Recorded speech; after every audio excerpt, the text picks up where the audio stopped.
but there's nothing. Nothing. No ability to even make a phone call. And loud trucks. No ability to even make a phone call. Excuse me.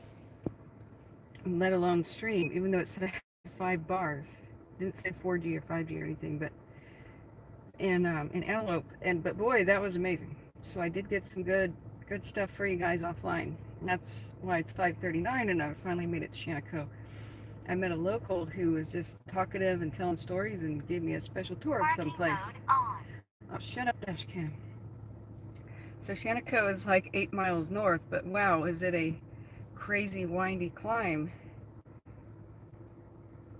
out of this bowl that Antelope is in, and that's why there was no signal. So AT&T apparently exists there, but T-Mobile, hell no.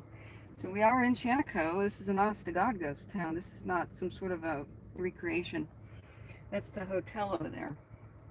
And before we lose light completely, I'm going to put it here on the dash cam and just drive around the, there's like 4 blocks of a town here. And like I said, it's Class E. They fixed up the buildings. Most are original, and it's a tourist town now.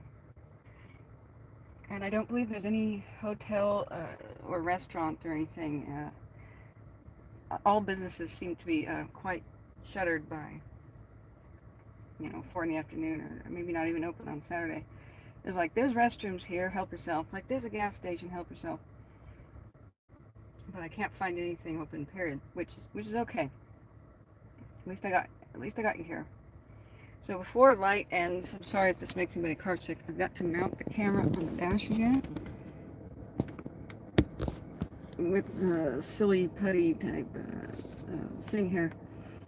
I'm sorry, I really meant to be here hours ago. I thought there were like 4 buildings left in Antelope or something, and maybe most of them falling down based on what the Google car drove past, years ago. But oh no, it's as far as ghost towns go, it's almost booming. So if you guys don't know what this is about, I promised a ghost town tour driving home from, letting you guys see the eclipse today, driving home from Redmond. I decided to go north towards the Columbia River up 97, and there's a couple of ghost towns on the way. But like I said, I'm so sorry. No ability to go live, make a post, or anything about what happened in Antelope. But boy, there's some really good buildings to see there. And the locals are extremely friendly to tourists, which is great. So I whipped out my really nice camera and as well as the cell phone and got some cool footage of the jail and all kinds of stuff there. So let's, before we lose the light, let's drive you around Shaniko. And like I said, this is an authentic ghost town with just restored buildings. Since nobody is behind me, there's a very busy intersection behind me, but not one that leads really into the town. It's an intersection of highways, so there's big, semi-trucks making noise there. This is the Big Grand Hotel, and I think it's been in for sale, not for sale. Somebody wanted a large amount of money for it, and it just sat sort of empty for a very long time. Sorry, I better put my seatbelt on. Wait a second, is it open? Hotel loading zone. Is it actually open? That would be cool if it is. And so that's the huge sheep barn that used to have you can see from the air that every pilot, comes to realize is there. That used to have an old car museum in it. In fact, there's a classic car right here. Let me show you. That truck is pretty iconic. Everybody gets their Shaniko picture with the truck in the foreground and the big sheep barn in the background. The iconic shot of Shaniko back. So I would say, oh my God, what is this bumping about? This is where the old railroad bed was, I believe. This is not truly a road right here. This is what was the railroad. This road here. We're facing north at the moment. Now, if there's some actual food and lodging, I'm really tempted, guys. Whoa, there's a seriously old fire hydrant. Okay, I'm gonna swing the car over just so you can see this fire hydrant.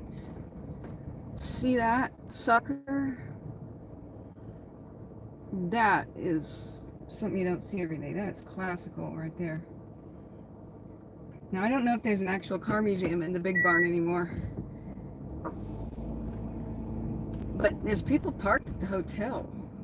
This is loading zone. Like, if it's open, awesome. Kind of ready to crash, honestly. Ghost town is hard work. Okay.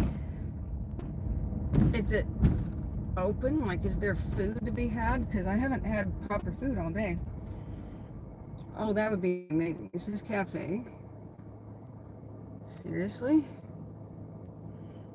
Okay, well, I'll drive you around, and then we'll swing back around because, my God, I need an actual meal. Aren't you glad I fixed the wipers? Okay, so let's start over with the north part of town. That hotel is glorious, you just gotta admit. It says open! Oh, man, well, smack my ass and call me Shirley. I had no idea. That's really cool. Now, there's a round building to the right. There's a little museum. There's actually another second. Yeah, it's raining. There's some light rain. I knew it was going to rain. There's their little paddy wagon, jail wagon, or whatever the heck that is. There's an iconic green building that's, Victorian Gothic and whatnot. So I'll show that to you. It's really not going to be a very long tour. The main highways are up here to the north. It actually has a store now where you could buy things. Wow, like ice and whatnot. Sweet.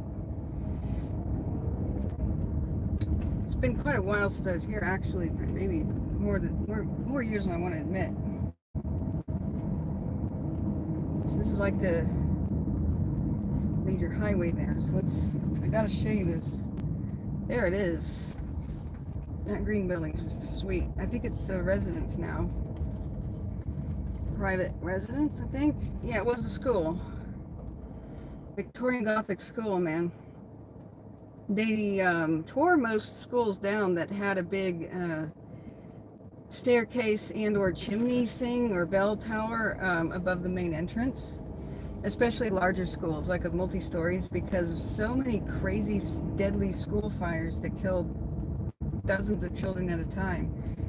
If the main exit and entrance is at the front there and the second story, the kids on the second floor have to go down that staircase, well, it acts as a chimney in a fire, and that's the thing that burns up first. So kids used to get log jammed into the door and unable to move, and then they'd be incinerated by the fire. So if you look up the Collinwood school fire, I think this is a pump house well thing, and I don't know that building is complete anymore. I think there used to be more to the top, but I really don't know. So once the Collinwood school fire happened and a couple of others, most communities looked with fear at that style of building. Sometimes it was called Napoleon's Second Empire, that looked truly Victorian Gothic, and just bulldozed them. They looked amazing, but they kind of were fire death traps. Now, wow, I think a car went through a building. You gotta see this. To our left here, there's a giant truck-sized hole in an antique shop. And that's a decorative Texaco, like a restored Texaco. It does not have gas. And it says so, but it's pretty cool that they restored it. Look at this. Somebody ran into the antique store. Holy crap. Yeah, that's about semi-truck size, that hole, isn't it? Wow. Okay. So, alright, that was most of the town. We're going to go and see the southern part right now.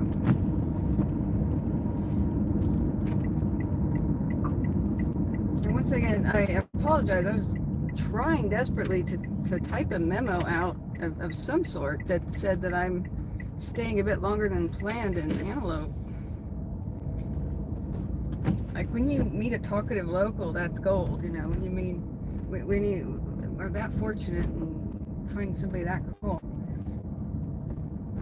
So they have a fire brigade thing on the left and like a miniature bank and all that stuff.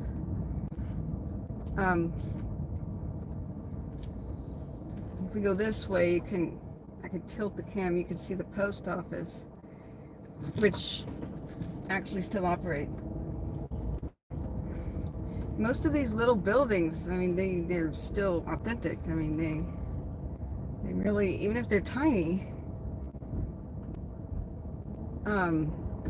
they were tiny, you know. Oh, okay, yeah, those are some classic cars.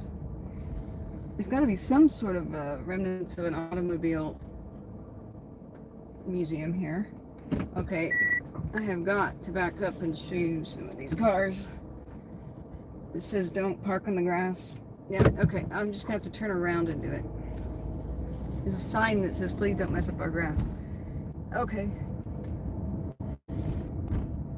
There's lots of wagons out here. Unfortunately, they kind of died and melted because they're not under cover. It really doesn't rain much in Eastern Oregon. I picked a day, you know. Just because there was an eclipse, it decided to rain in Eastern Oregon.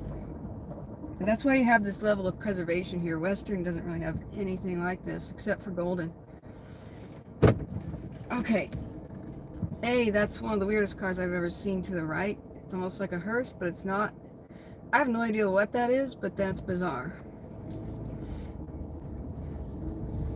And sorry, I really don't know my cars, so I can't tell you what that is.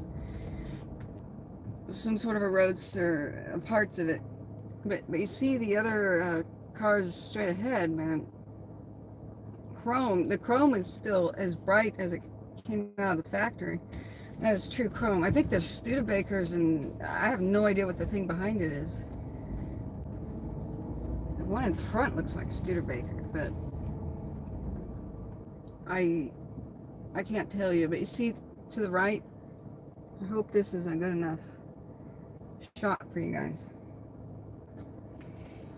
Now, I'll try to come back on a sunny day and do a walking tour because I hope this is high fidelity.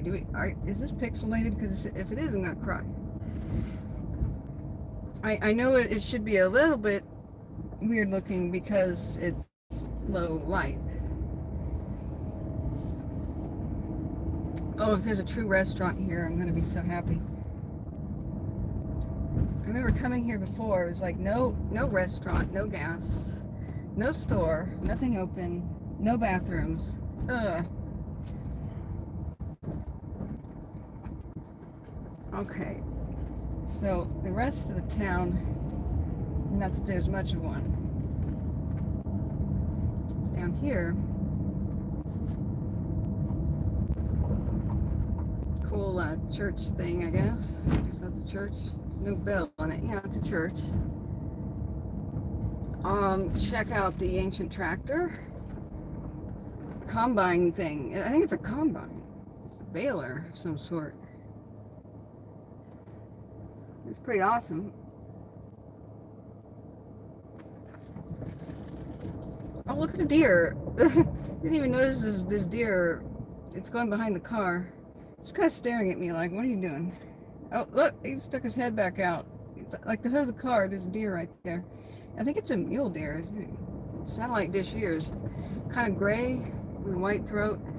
Oh, there's a little baby to the right. Okay.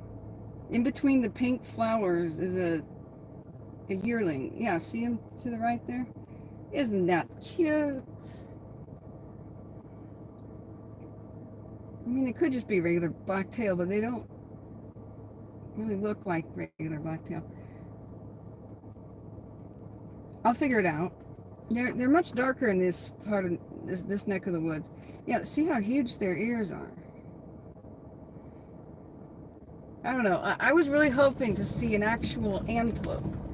Is that too much to ask? I mean, look, there's tumbleweeds everywhere. But I have never seen one. Okay, church. Another small, tiny building thing. I think a lot of these were like merchant stalls, seasonal merchant stalls, because the roundup days were like special events for this town. Twice a year they sheared the sheep, and like millions converged here, and then they put the millions of pounds of wool or whatever on the train. It was a huge, impressive amount. Okay, I need a real meal. So let's see if the hotel's open, like for dinner. Now with the whole eclipse thing and this being Eastern Oregon, maybe it's all booked or whatever. This says loading zone to the left. I have no idea where I'm actually supposed to park. Shaniko Wagon Yard. There's a bunch of picnic table areas for people to eat. Some people were just eating there. Oh, look at the fire bell. The tower up there. Yeah, that's the City Hall is the yellow building, but there's the red one. Just beyond it is the fire brigade. The cafe's closed. Why? Here, let's hitch up the horse here. I think that's hilarious. This is actually a horse hitch. Okay. Public restroom is across the street. Yeah, they really don't want you coming in to use the restroom here. All right. Okay, friends, let me read some chat. Okay, press the button. Okay, chat button, see live chat. We got 7 people here. Visually perfect, love this, thanks for sharing. I'm glad you enjoy it. ACB says, yeah, love the 1870 to 1880 buildings, yeah. So I had like 45 people that wanted to see these ghost towns, and then I'm like, yeah, I'm going to drive where there's cell phone service, and I found out I was wrong. So I'm sure they won't mind if I just live stream walk in here, because I don't want popcorn to be my dinner all the way back to Portland. I don't know how long the drive is. Too long. If they got cheap lodging, I just might be inclined.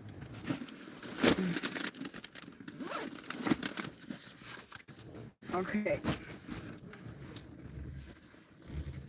I doubt it, though. All right, let's go take a look.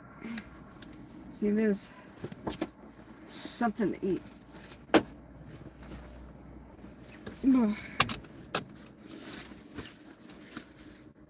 Okay.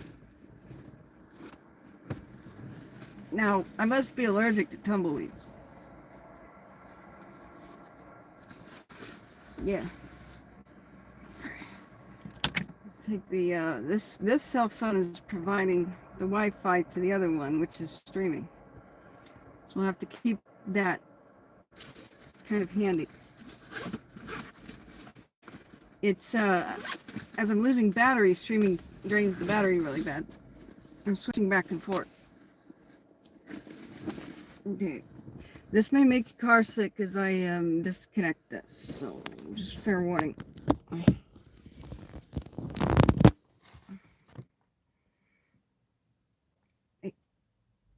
Hey. There we go. Okay, you can look again. Okay.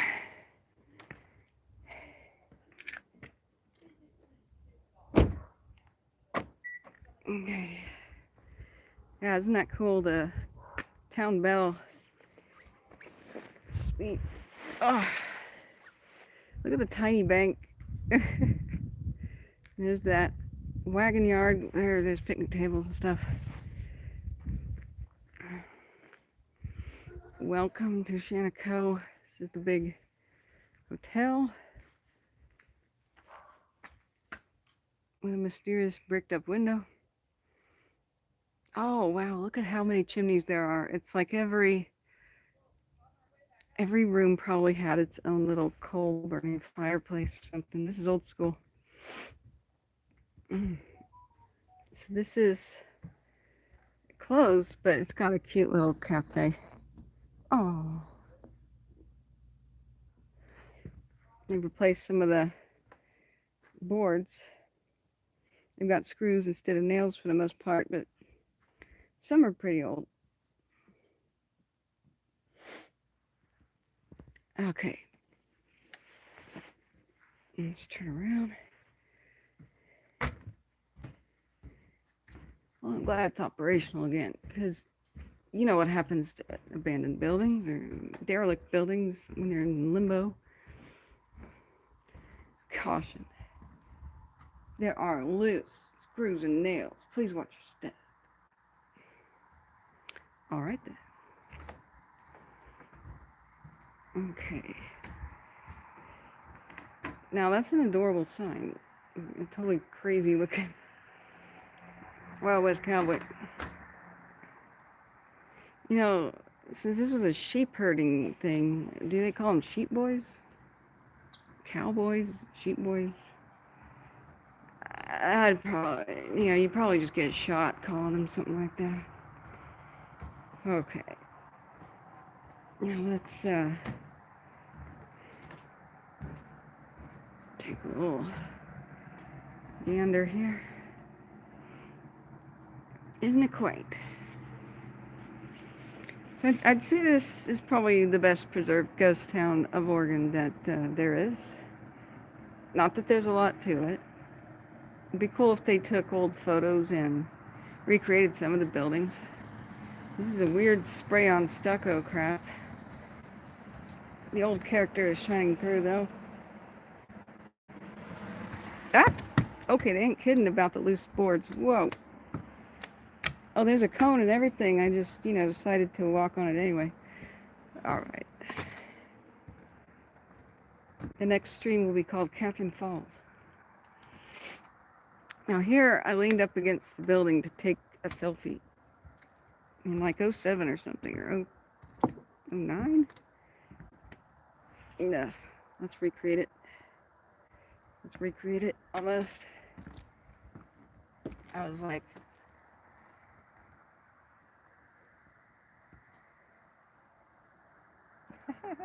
Isn't that cute?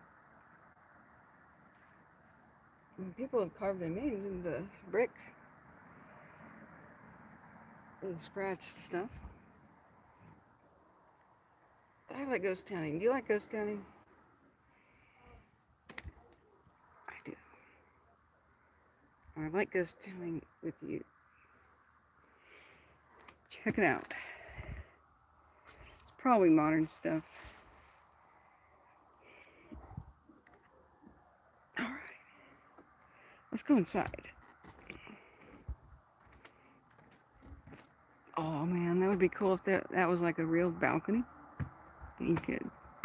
Can you imagine like saloon girls and stuff like with fanning themselves with corsets and enticing people to come in? Mind you, a saloon girl is not a prostitute. She's just there to encourage men to spend money and just, kind of massage their shoulders as they play poker. For tent camping access to bathrooms, go to the RV park. There actually is one? Cool. It's locked after hours. Oh my gosh, the hotel is open. Sweet. Okay. Amazing. Look at that cash register. Oh. Can I sign it if I'm not a guest? It even smells nice in here. Amazing. Look at that telephone. Look at that.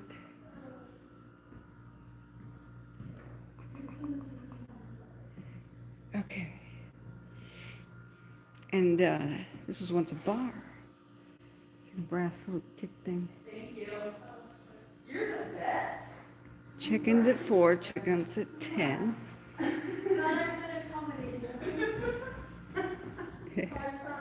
Look at this antler chandelier. Sweet.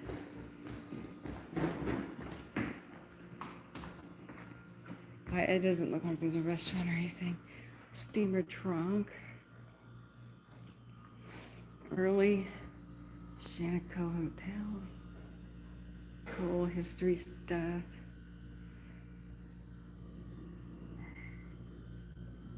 Hotel Shaniko. There's one that was wooden.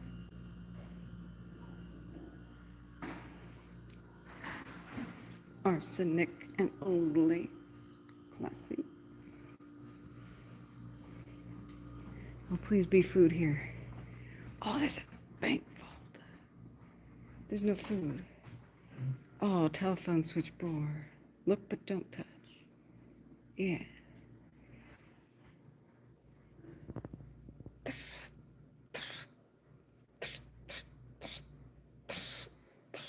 I can't make a drumming sound with my lips, but pretend I am. Doctors failed to help her, but she was cured by Lydia E. Pinkman's vegetable compound. Oh, I love the old newspaper ads. Your instantaneous hollow wire gasoline lamps. Sweet. Wow, opium and tobacco. Your habits positively cured. It's in Portland. Take the Keeley cure in Portland. Take stomach bitters. We strongly urge you. It will give the greatest satisfaction. It is for poor appetite and digestion. And malaria, a trial will convince you. Be cured in your own home. Mountain Mineral Wonder Company. It's for rheumatism. That's actually what fibromyalgia is. That's what that means. Well, and or anything with the same symptoms like Lyme's disease. That was called rheumatism. Extreme fatigue and joint pain and stuff. Blood humors, sarsaparilla. Sarsaparilla is what gives the flavor to root beer, but no longer, because if you actually take too much sarsaparilla, it's toxic, so they've banned it. In the United States, it's not banned in Europe. But if people really chug it, they could die. But I mean, the same thing for black licorice.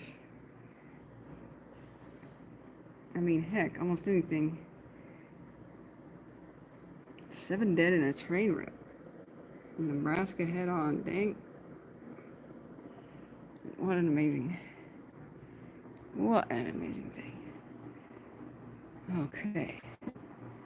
There's coffee. And the woodworking is just cool. Looks like a pretty original pillar. Oh, look at that window that's kind of exposed there. Neat. When this is restored, this is going to look great. And you can tell there was a bigger bar or wall or something here. But look at this safe. This vault, actually. Dang, you can't blast that.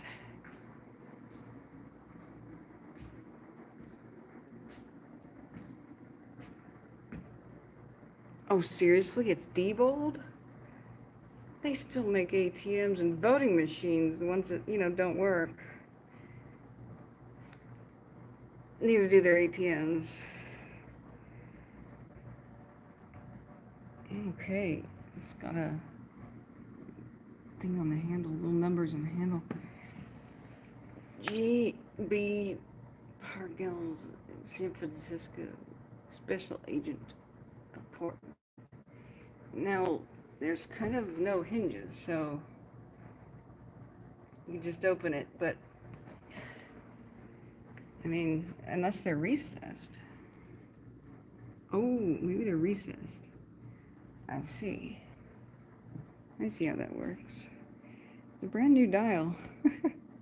So at some point, somebody removed and cracked this thing. Neat. Oh, it's got that velvet. Oh, what's this called? Oh.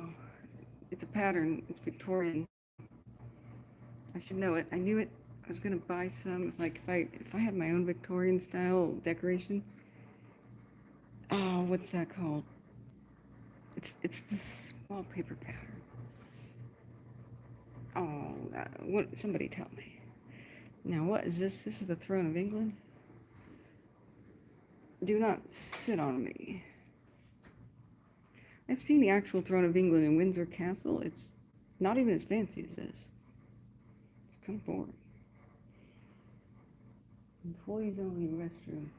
That's a very interesting heater and or air conditioning unit. So I don't see sprinklers.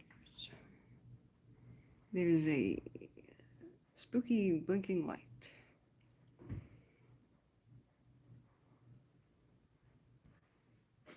No pets or smoking. No smoking or pets, and no smoking or pets. Is this a warning? Should I not go up these stairs? Is this pixelated? Are we still got good signal? I hope it's not pixelated. I'm going up. It's quite warm in here. I should not have donned my vest. Okay. It's one of those pretty cool windows. Nice. It's quite dark out. That's why it's distorted. Got your paint peeling stuff. Mysterious wall access. So it continues. Okay, now there's sprinklers. I feel better, at least up there. Look at the old gas lighting converted. Sweet, sweet fixture. I don't really do stairs on my knees, so I'm gonna go back down. This is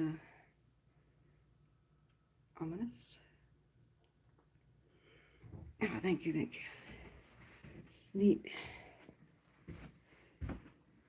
I kind of just want to flop down and go to bed. Is there anybody here who works here?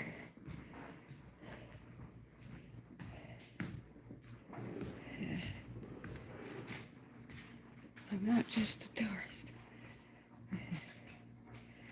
I'm sorry, do you work here? Oh, you do? Okay, is there any vacancy? What's the rate?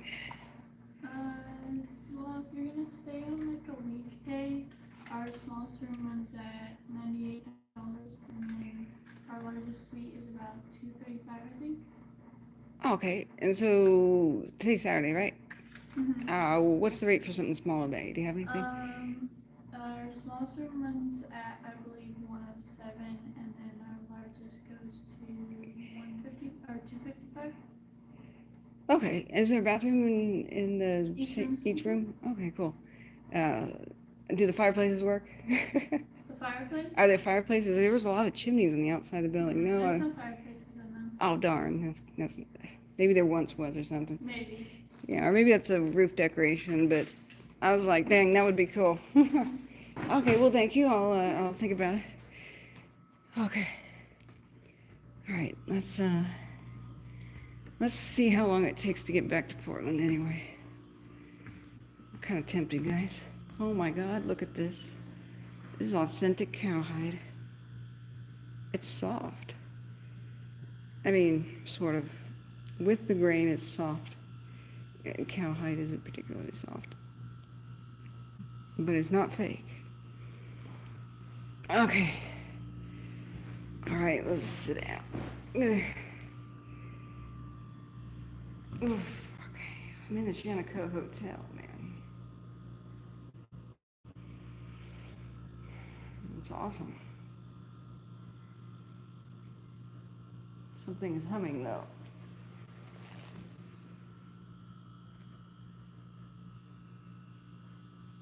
Really loudly.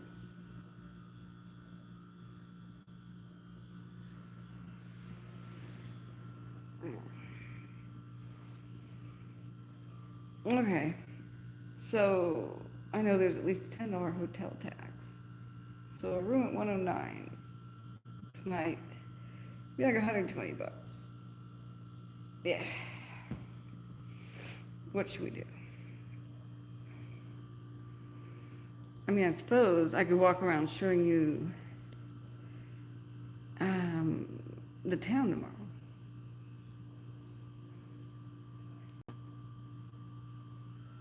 I could do that. There's 16 persons watching.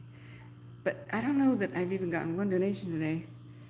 Gas is like $4.50 out here.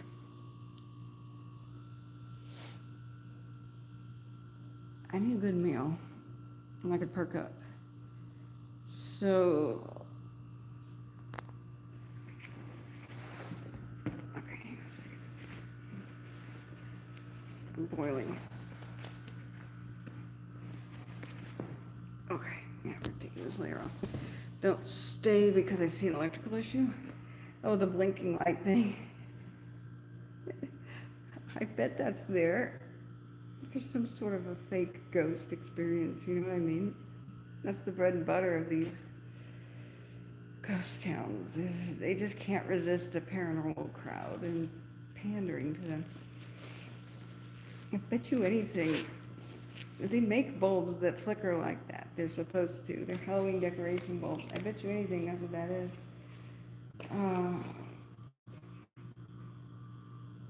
Yeah. Um, that said, if I did perish here, I'd definitely haunt it. Just saying. All right, if we take Waze, I'm on the second cell phone here. If we go to Portland, how long does it take to get back? It's 100 miles from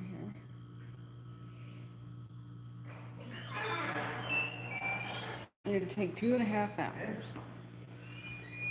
I don't know. So, 2.5 hours. I can get some coffee.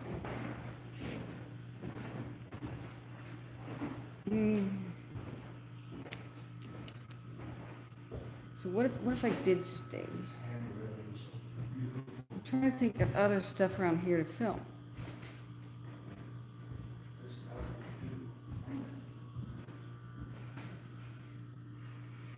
I think there's like a Stonehenge in Maryhill.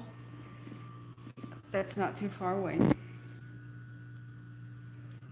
Need to rest. Never really saw a bulb like that. Oh yeah, you could just check them out on Amazon. Stay at the next town and get dinner. That's true, there's no dinner here. Yeah, there's no dinner here. I can't survive on popcorn. I really can't. So the Dalles is the next town. It's too dark to go to Kent, and sure you guys can't. But I mean, the Google car went past Kent, and that's all it needed to do. Like, there's just a really cool, like, old gas station thing. Excuse me, Kent used to have a huge grain elevator, and it burned down, like, right before I got to film it. Like, it was smoking when I arrived to film it in '07 or whatever that was. Or '08. That sucked. You're right, though. That's a very good point.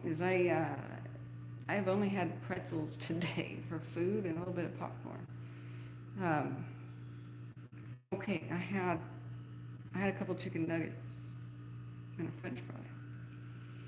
The Dalles will have everything I need. And then Hood River is west of the Dalles. Then there's Cascade Locks, which will have some sort of a diner or something at night.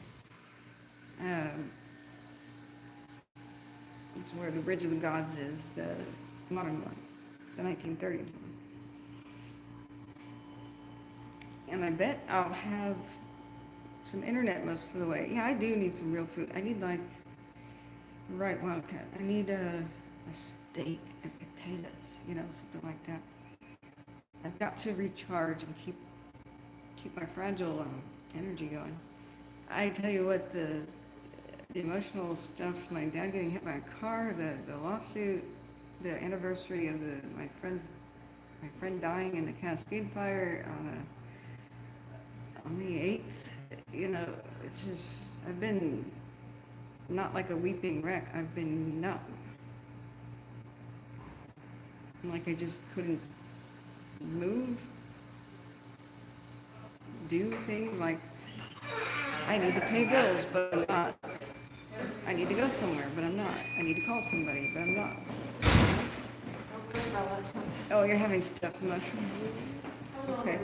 So I think I'll just, let's head to the Dalles. Let's head to the Dalles and get some real food at a restaurant. Yeah, and protein. It's 9 p.m. where you're at, Sissy Cat. Yeah, thanks for reminding me that would have sucked. I would have checked in and been like, what's missing? Oh, I'm hungry. Sure. But these are reasonable rates, you know. I mean, these days, $100 hotel is actually cheap. It's just... Okay, sorry, I'm shaking the cam. I'm trying not to. All right, we'll get back in the car. Let's go. Let's go. The faster I get there, the faster I can eat. Okay. Let's go. I hope you have enjoyed the Shaniko Hotel. Now, I kind of like the cowhide, but you know what would have been really cool is velvet, tufted, you know, like buttons, you know, and velvet. That would have been sweet. That's very Victorian. Very Victorian. Not much is original. There's a lot of oak paneling and ghost stuff like that. But at least it's still here. Turn knob and push. Please use the other. I totally pushed. Okay. All right. Thank you for the practical advice, friends. I do listen. All right. So, Shaniko, I'm gonna rate this as Oregon's best preserved ghost town. It has the most facilities that I've seen, really. Has food, well, lunch, lodging, and gas. And some sort of a tiny store at least part of the year. Okay, if you're gonna get car sick, have to put it back on the holder. Close your eyes. Close your eyes. Okay. Okay, I gotta stretch. Okay, you can look again. Ah. Okay.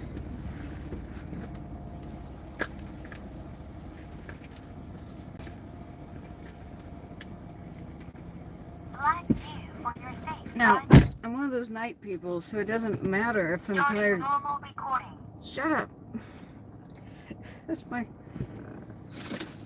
irritating dash cam.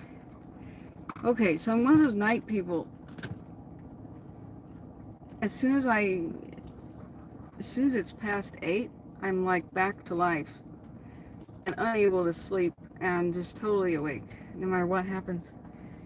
As soon as I eat a nice dinner and kind of lounge about, take my sweet time, I'll be totally good. So let's plug in our destination for the Dalles, and let's take you with me. Now, there won't be a lot to see, probably a bunch of headlights and stuff, but, well, you know, most people just listen to the stream anyway. And so you can hang out with me if you like. And we'll do this again. We'll come back to Shaniko. We'll have the experience. We'll go live from the hotel room. Because we got decent internet here. We got some pretty good speeds. I was satisfied with this. Strangely, Antelope is just 8 miles south, or 5, kind of. I think 2 of them are just vertical, climbing out of the pit that Antelope is in. But there is nothing for T-Mobile there. There's some AT&T, but it doesn't give internet. Strangely, I had 5 bars. It didn't say 4G, 5G, or anything, just 5 bars. But when I try to make a phone call, it just goes emergency calls only. It's kind of weird.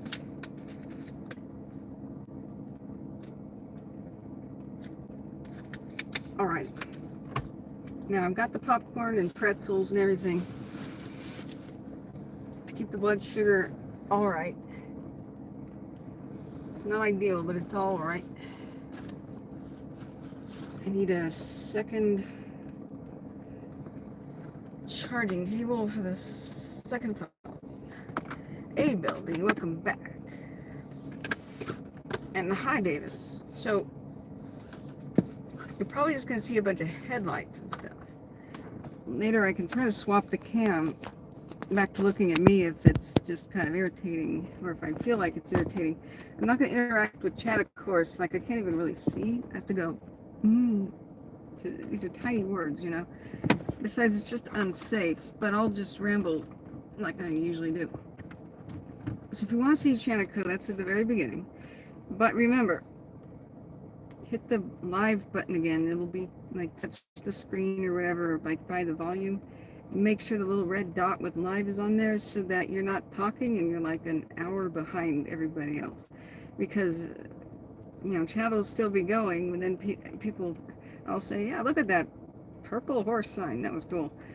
An hour later, somebody goes, yeah, that sign's cool, and starts asking me about it. And it's like, that person's just an hour behind the broadcast. So just remember, you can go back and look at stuff, but hit live again. Okay.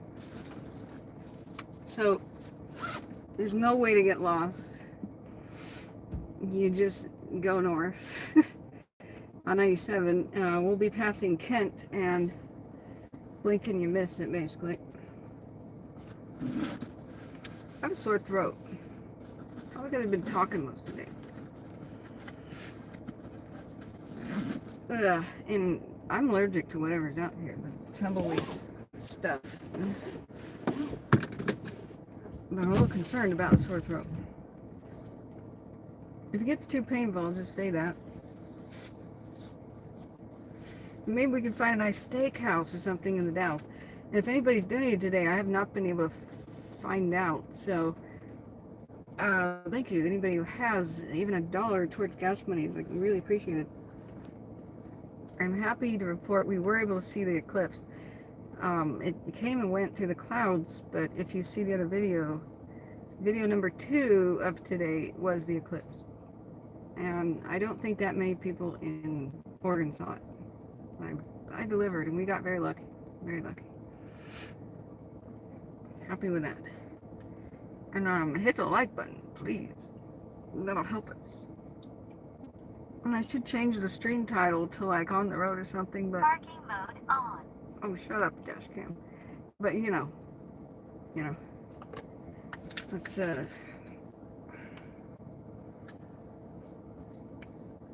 we go. Water on the face, that's better. Alright, we're gonna go get some good meal. We're gonna get a good meal. You know, Cascade Locks had a really cool bar thing. That's when I did the waterfall tour video.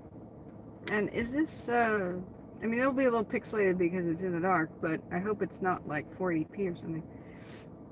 When I did the waterfall tour, I got incredibly car sick, and I was just sick in general last year. That's last December, I think it was. In December.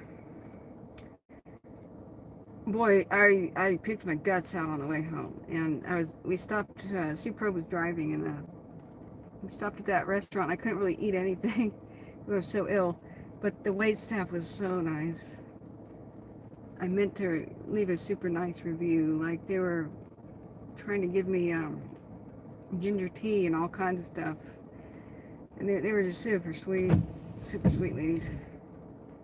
I don't know that I want to go all the way to Cascade Locks to eat, though, but it's just, I should find out what restaurant that is and give it a 4-star. They had the most amazing seasoned fries. Okay, friends, we are on the road.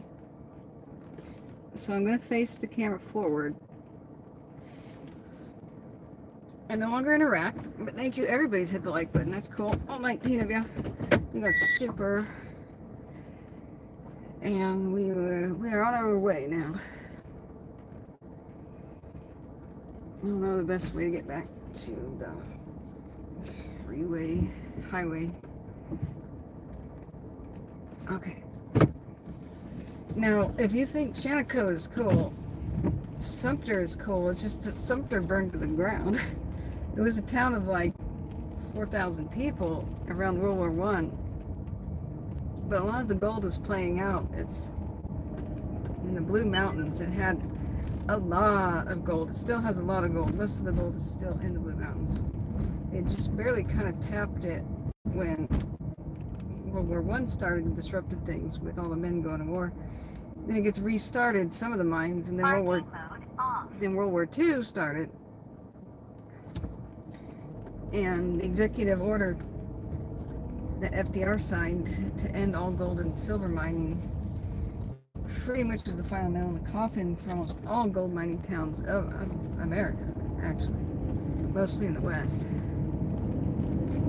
And it just cost too much money to keep the pumps open, so when the pumps shut down, the mines filled with the rainwater and snow melt, and that rotted all the timbering, which kept up the ceiling, and then the ceilings collapsed, and all the rails in there rusted because of the water. And the fact that that's not screeching is wonderful. Now, tell me if I'm speaking too low right now.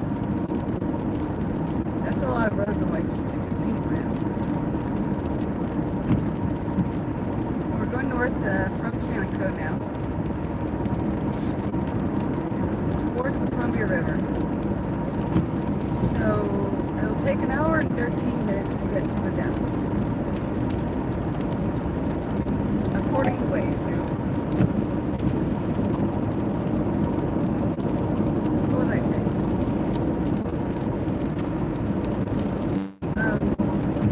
Yeah, the gold mines. So Sumter, burned to the ground because of one kitchen fire in one of their hotels. I've studied ghost towns long before fires, but there was a guy with a camera who snapped several photos of how the fire started. It just started to spread, and it's pretty heartbreaking. I need to make a video about it.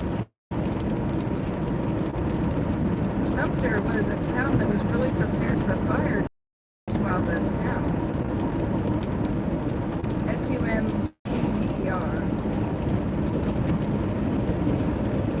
But they had a plank sidewalk, which means a wooden sidewalk, and hydrants in the town underneath the plank street. So the fire brigade wasn't that far away. It was a wooden hotel, and the problem wasn't the buildings didn't have any space between them. They were just all shared walls, So this cook leaves the kitchen for a bit in one of the hotels, and then comes back, and the whole room is engulfed already. The open door is, of course, a mistake. Do not open a door if the door handle is locked. Just gotta introduce that oxygen and backdraft yourself into oblivion. So the fire brigade shows up, but it gets out of control fast. And the fake facades of the buildings, they have normal roofs that have like 20 tops now. Is the audio okay? Like, can you hear me actually? There's no break in my voice. The square bits on the front of a Wild West town, that's just for signage, just to advertise. You get more room if it's square, but behind it is a normal roof. But when these roof signs are on fire, they tend to fall right off the buildings. And so they fall like before. Anyway, the front signs of the buildings were on fire and fell off into the street in Sumter, and then that lit the sidewalk on fire, which was wood. And that wasn't that big of a problem. But as more and more of the frontage signs smashed onto the sidewalk, they shattered bits of burning wood everywhere. And the oil from the sign, it was a huge like accelerant, the oil leak. And so sometimes it shattered the sidewalk and the fire spilled underneath, and that's where the hose was. The fire hoses that connected each hydrant were underneath the plank sidewalk of the plank street.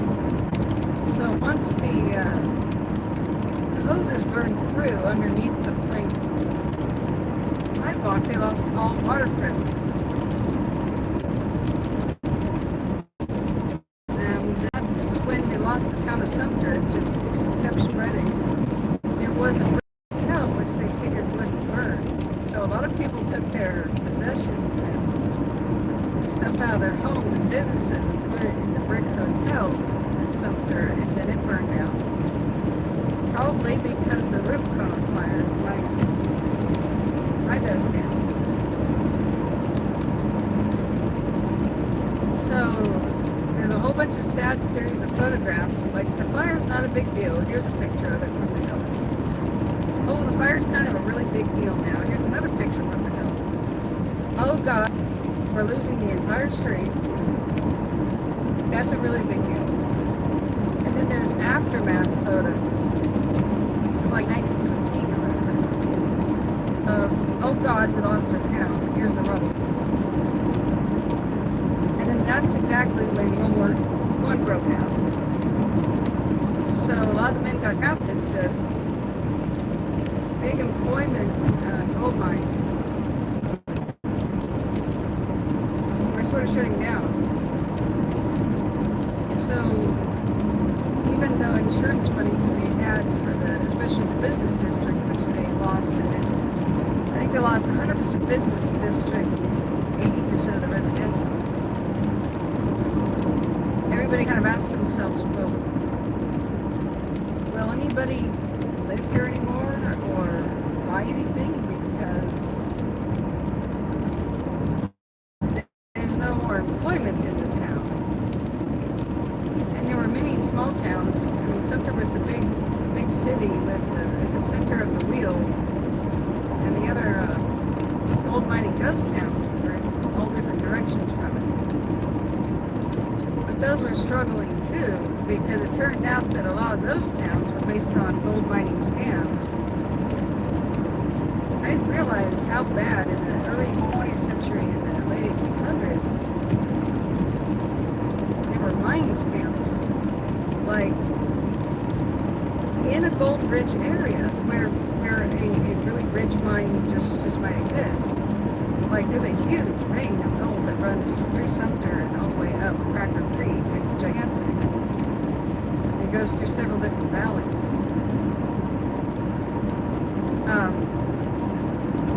Even if it really could produce massive amounts of gold, it was easier to scam people by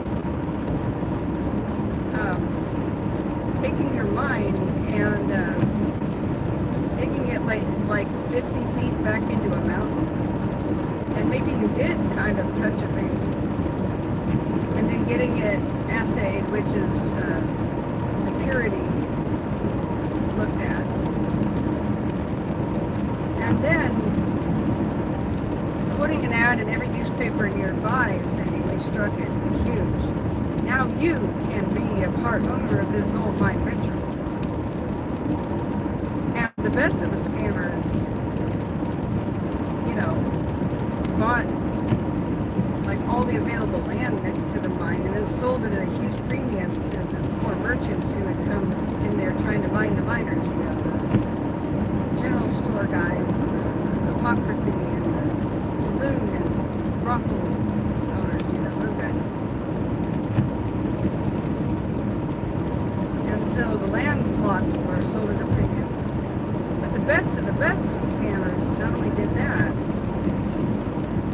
but they invented their own newspaper for this new town and printed whatever they want. And usually it was huge headlines about how, oh, we found even more gold and we're going to put extra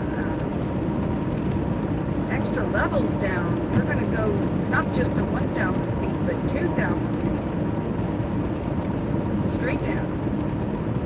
And then if we find even more, we're going to go east and west.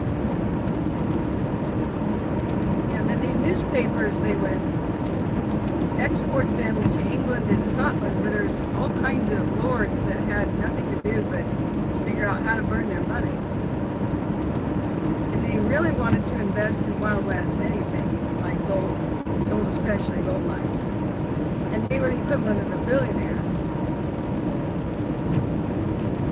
So Bourne, which was north of Sumter, was just such a town. It was a complete and total absolute scam of a town. But this scam artist was so good, he built his own mansion there. Like in the basement of his mansion, he had like 4-lane bowling alley. And it was elaborate, like it was a nice place. So everybody thought, well, this isn't a scam, because why would the owner of the mine sink so much money into having like mahogany wood paneling and stuff in his house, and like redwood siding and exquisite Victorian craftsmanship and gas lighting and blah blah blah. Well, one day there was a lot of silence from that mansion, and the owner had completely skipped out, and they tried to figure out why. Like, where did he go? And there's always guards at the entrance of the mine. They pushed past the guards, the town folks did. They found out the mine was 50 feet long. That was it. But they had built a 20-stamp mill for a 50-foot long gold mine. Now, it was actually working night and day, and it was processing the gold from the other actual real mines. Okay, this is scary. It's a narrow road. So there were actual trams. Other mines like the Golconda and North Pole, legitimate mines, were sending their ore to be processed there, but it was running a deficit because there just wasn't enough ore being processed to warrant the gigantically huge investment of making a huge building that looks like a Mayan pyramid built into a hillside. Run that thing 24/7. Like a 20-stamp mill is a huge endeavor. It's got an amazing amount of industrial equipment in it. And hauling it up by mules or whatever it was, up the mountain, high elevations like that cost a huge amount of money. So he took the money and ran, and I don't know if he was ever caught. He just disappeared and faked his own death or whatever, but Bourne was a complete scam, just north of Sumter. And that may be part of why Sumter wasn't being built after its Great Fire. Okay, we're at Kent. It has a really cool gas station that says Orange Crush right here on the right. You can barely see it.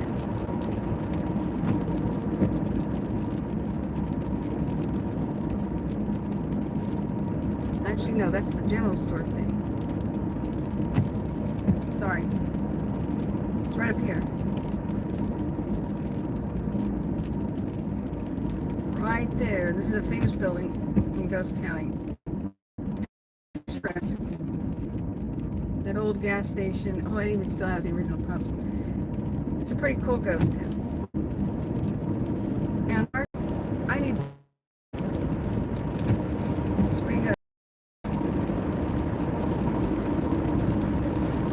Okay, onward. I'm pretty amazed at how bright the picture is. The screen, when I glance at it, is brighter than actually what I see in the headlights.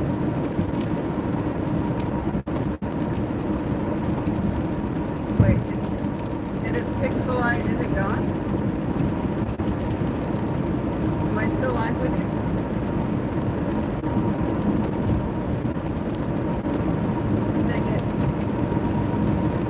I'm sorry if it pixelated right with that interesting part.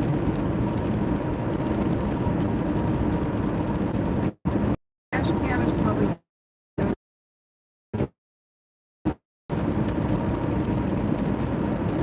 it's a lot more traffic than you typically see on this highway. Strange amount of trucks.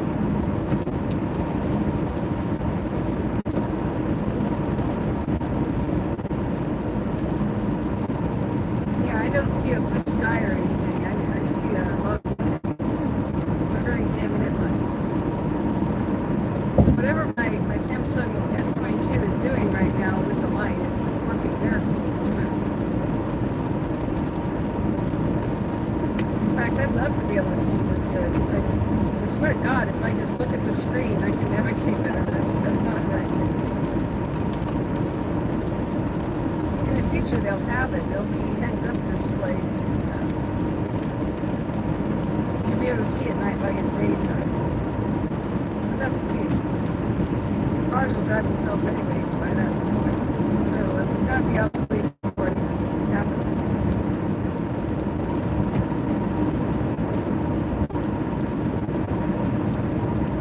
Now, somewhere out to the left there on the west, I'm driving almost due north. It's kind of northwest right now.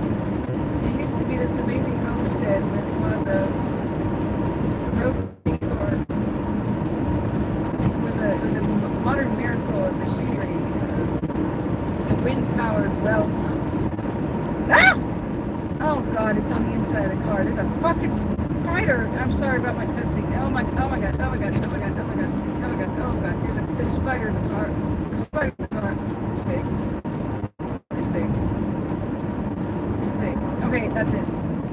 We're dealing with this spider. We're dealing. Okay. I don't want to kill myself because I've got to take care of this. I've got to take care of this. Oh fuck, where is it? Where is it? Oh no, that makes it worse. I can't see it now. Die, you bastard. Die! Okay. I got it! Oh, Jesus. If it had gotten on me, if it had like fallen off the windshield. Oh. Okay. Okay.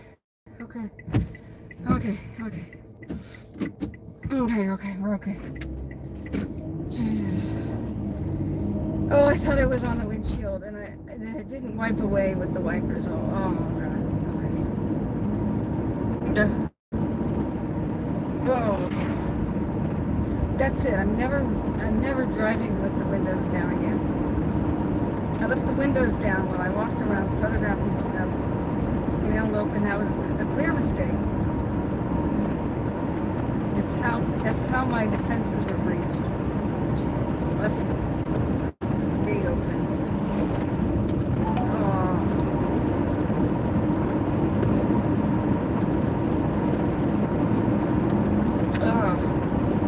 Oh, okay, man.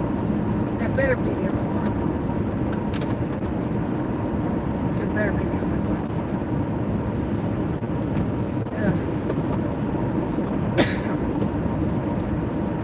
I've never seen this amount of cars on this highway. Then again, I haven't really been here more than twice.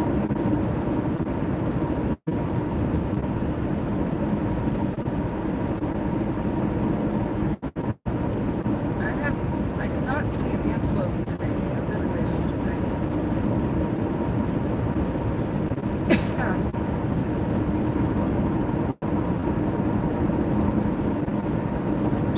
I bet you wish I was doing something exciting like storm chasing or something. That will never happen. They are crazy in a good way, and they really help further our scientific knowledge. But they're not journalists, and they're not out there for photos. They actually have for scientific data. Storm chasing. Tornado chasing. But I will never do such a thing. Don't want to see wildfires up close either. You don't get it. I covered them, but I hate them. I don't want anything to do. A fire that's out of control. I just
meteorologist entirely.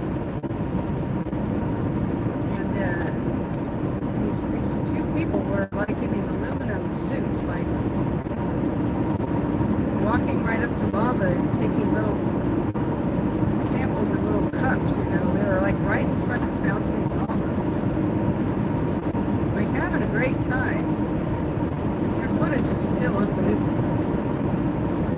To this day, like, how are they not dead? And I decided that's what I'm going to do.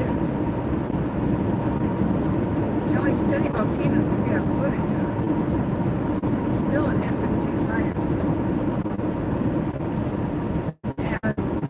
And it looks safe now, you know, like there are special protective suits. And of course it's not really safe, but it's more safe than it used to be.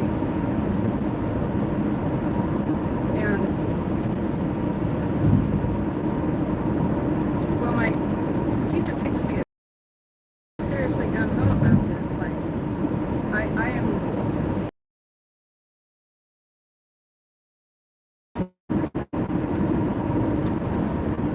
the two people in the video are a husband and wife team. They were called the knew they were going to die one day. If you do a dangerous occupation, repeat it. You roll the dice enough, one day you're never going to die doing that occupation, counting on luck. And there's really no warning for any types of eruptions. Phreatic have no warning. They're the steam eruptions. They're the ones that kill most of the people. If you look at their deaths by statistics. Phreatics, you can tell are steam eruptions because mostly it's... Oh, Sarah. I just went through a town called Grass Valley. And that was the dead zone. I found more 5G on the highway without any habitations. And then you find a town and it's like, oh, let's not have signal here. That would seriously piss me off if I was one of these residents. What the hell is up with that? I apologize, all four of you who are still with me. I really thought it was going to destroy the stream, but it's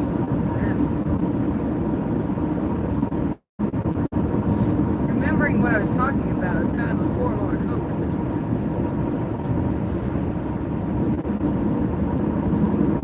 Seriously, I need some blood sugar.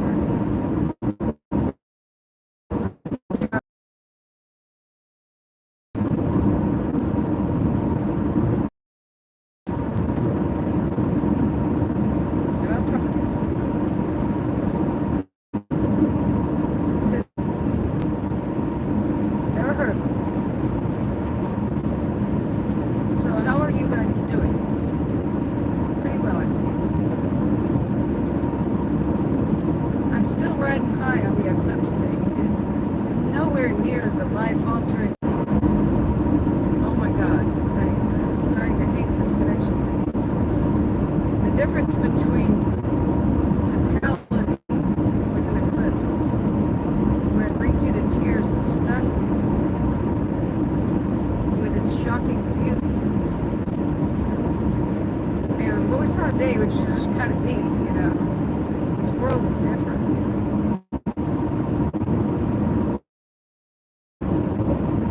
Mind you, it wasn't neat, but it was just neat, you know. It still looked like the sun. With totality, it's like an alien world. The black sun.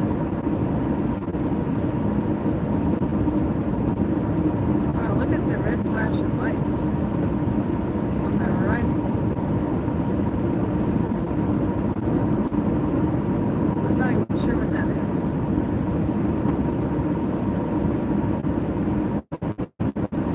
Is it trying to tell pilots don't land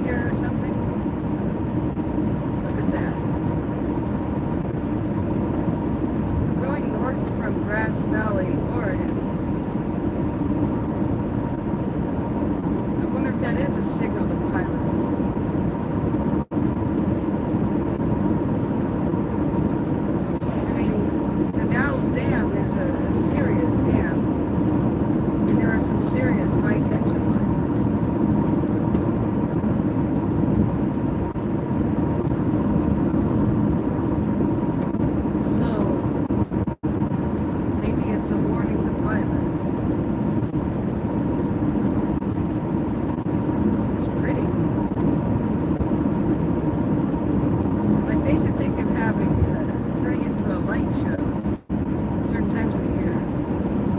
I swear to God, for 4th of July, we should stop doing fireworks and do something like this, like really cool light shows that are extremely elaborate. You know, in the fire-prone area. I'm just north of Grass Valley, Sacramento. Is this a warning to pilots to not land here? Because I'm trying to figure out what the big, gigantic horizon to horizon flashing red lights are about. The Dallas Dam and the massive hydroelectric high tension lines are ahead of us, I believe. I was going to stay overnight at the Shaniko Hotel, but there's no food in that town. And I really need a substantial meal. I mean, the pretzels and the 4 chicken nuggets and the medium french fry and the 2 coffee drinks and the 1 handful of popcorn was not the caloric intake I needed today.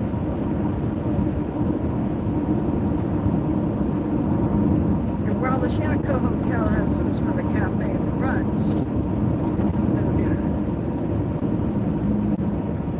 I'm kind of puzzled by that. There was enough big rigs going by that you'd think it could support a diner. What do I know?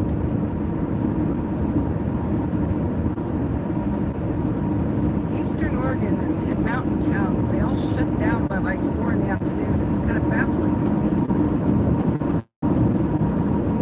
I guess I'm a city girl at heart. Would you please turn off the lights, man? Ow. Maybe it's just a luxury car. Ow, Jesus. For God's sake. I'm blind.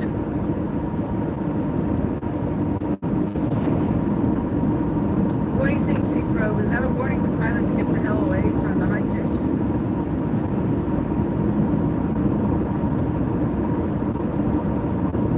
I don't know what else that would be. I mean, we haven't been nuked or anything since I was on my road trip, right? I mean, North Korea didn't do anything, right? I haven't turned on the radio.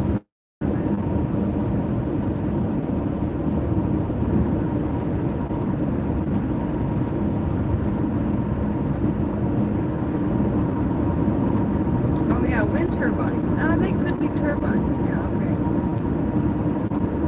I mean, the Columbia's got lots of wind. I mean, they should just stop calling them wind turbines and just start calling them eagle choppers, hawk blenders. The poor eagles, they keep running into them.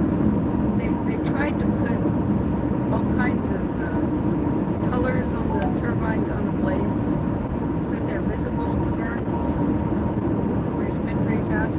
However, the eagles are looking down at prey, so they don't see it anyway.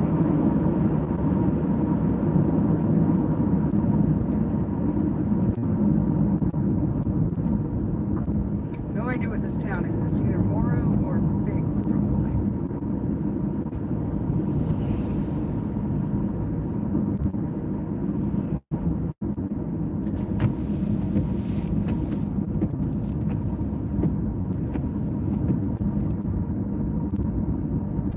What is wrong with towns anymore? Why don't they have signs that say welcome to?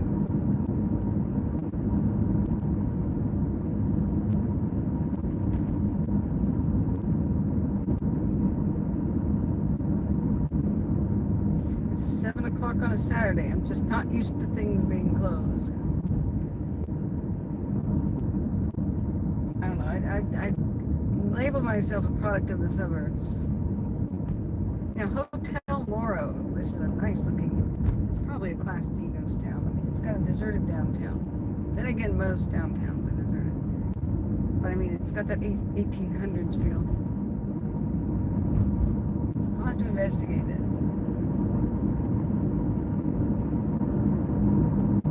M-O-R-O. So 9 miles to Wasco. You were inquiring about where Wasco is. Well, it's there. And then we're at Biggs. and it'll take 38 minutes to get to the Dalles, which I'm hoping we'll have a freaking restaurant open. I mean, I don't have to disco in small towns of Eastern Oregon, but diners and stuff. Okay. But it's very hazardous if I have to keep reaching forward and tapping. I forgot. So, until I'm out of the gully wash, we might have intermittent connection. But just stay with me. I mean, if you want. It shouldn't be too long. Those are wind turbines. Oh my god. They must have blasted this road whenever they encountered a hill because, like I said, the topsoil of Eastern Oregon basically all washed away. Land used to be probably 500 feet taller than it is right now, at least, maybe 1,000. But the Ice Age Missoula flood thing just scoured away everything to bedrock and cut extremely deep channel, probably in a single month or something, like 11,000 years ago.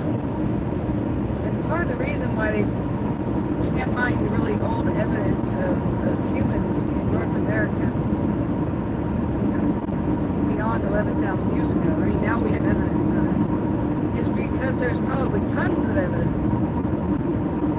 Humans probably arrived about 30, but probably most of everybody who lived in Oregon and Washington died at the same time. Like the Missoula flood when that burst. I mean, it's an unimaginable flood.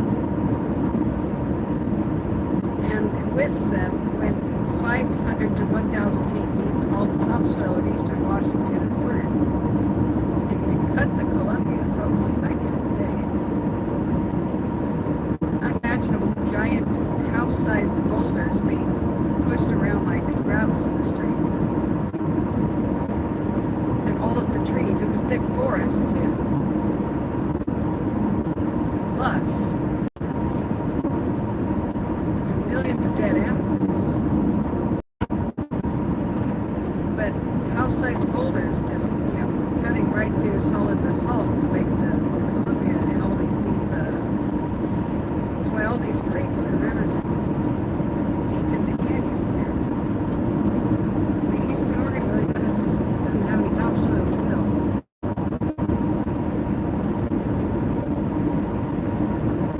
It's sort of coming back. But there went all the evidence of human beings being here longer than, you know, 10, 11,000 years ago. It was dated to about 14,500 years ago. The oldest shoe in the world. Not America, but the world. And like I said, Fort Ross, Oregon. The caves up there were above the waterline. Which are kind of scary. So if they want to find evidence of human habitation, then yeah, Eastern Oregon is a place to look, in Eastern Washington. I mean, that's where Kennewick Man was found. There's a right mix of minerals in the soil for preservation and usually dryness. But you gotta look up high where the great Missoula flood couldn't have washed it away 11,000 years ago. High caves, go look. You'll find it. Just a few months ago, they announced that they found underneath an ash layer of one of St. Helens eruptions. It was 15,000 years ago. They found some fur cutting tools with bite blood on it still. Scraper tools for butchering game. They dated back like 18,500 years. Like confirmed dates. So land bridge existing about 10 to 11,000 years ago. Well, who the hell cares? Like, nobody could have used it. It went to nowhere. It was a bridge to nowhere. Like, in between Alaska and Siberia was a nice little paradise Alberania, but there was no reason to leave it. None of the animals could really leave that area. There is solid glacier, like crevasse-filled glacier from Alaska all the way down to California. Well, so there is no way to even pack enough food to make that journey and not starve to death. And how are you supposed to cross that on foot without falling into a glacier? There's no way that ever even was possible, and I have no idea why people were stupid enough to even think that that was a good theory. Like experts is what I'm talking about.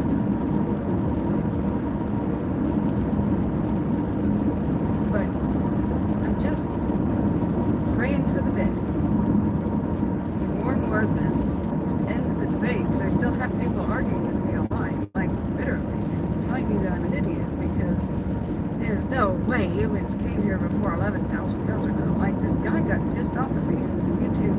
He had his own YouTube channel about folk tales and languages and stuff. And he said, oh, the humans definitely only came 11,000 years ago to North America, because that's when linguistically some languages divided. And I'm like, dude, what if there were more than one migration? What if 11,000 years ago was just one of the series? And it was by boat. Like, why do people think that you can't arrive in North America by boat? It's actually a lot easier. You can fish and seal and whale your way anywhere you want. You've got abundant food source. The sea level was so much shallower that there were even more islands and they were bigger. So it was easier than today to island hop. Besides, people made it to Australia 40,000 years ago. And they didn't do it by land. They probably navigated direct from Africa to Australia 40,000 years ago. 40,000. We have confirmed dates for Australian habitation 40,000 years ago. So if you can get to Australia directly from Africa, then why the hell can't you just kind of paddle your way from Japan? The Aleutian Islands weren't islands, it was like a big ass long peninsula. But this is something to be radically upset over, something to call me an idiot about. And I'm like, do you understand that they found human remains in caves in South America that date to 17,500 years old, like the tip of South America? Can you explain that? And now the latest DNA studies are pretty fascinating. They found that Polynesians or Micronesians are, I really can't tell the difference. I don't remember the difference anymore. But there is one. I just can't remember. They made it all the way to South America. Like, they introduced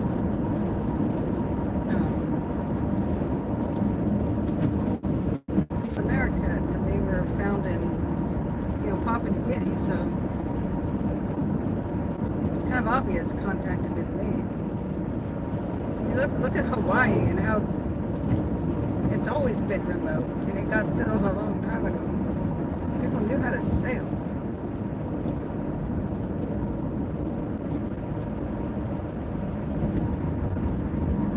Just unfortunately, the navigational techniques got lost because it was all kind of an elite, secretive affair. When exploration was selfish reasons and not for science, not for sharing, That's what happens.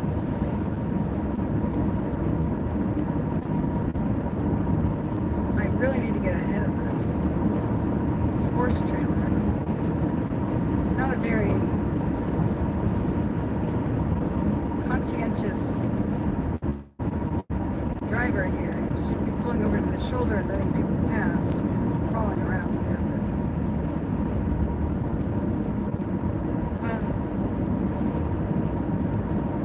But what about the rest of the problems in the world? I'm not in a war zone right now.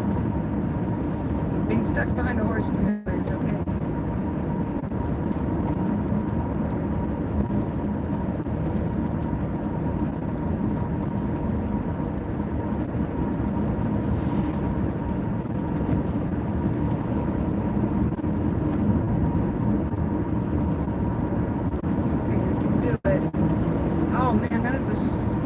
Dotted line ever.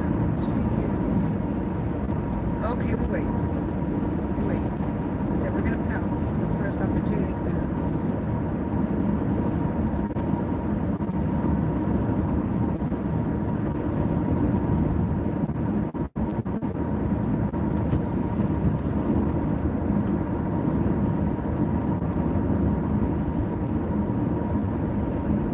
I guess the guy called me an idiot because he made these huge series of videos, and his core theory about why a bunch of folk tales of North America or something had resemblance to Siberian ones or something like that. Linguistic. Okay, I really hope we are back. We're in a canyon, so I don't think we'll be back for very long, which is, bear with me. This is exciting television, I know. We're in a canyon stuck behind a horse trailer. I mean, where else would you rather be, friends?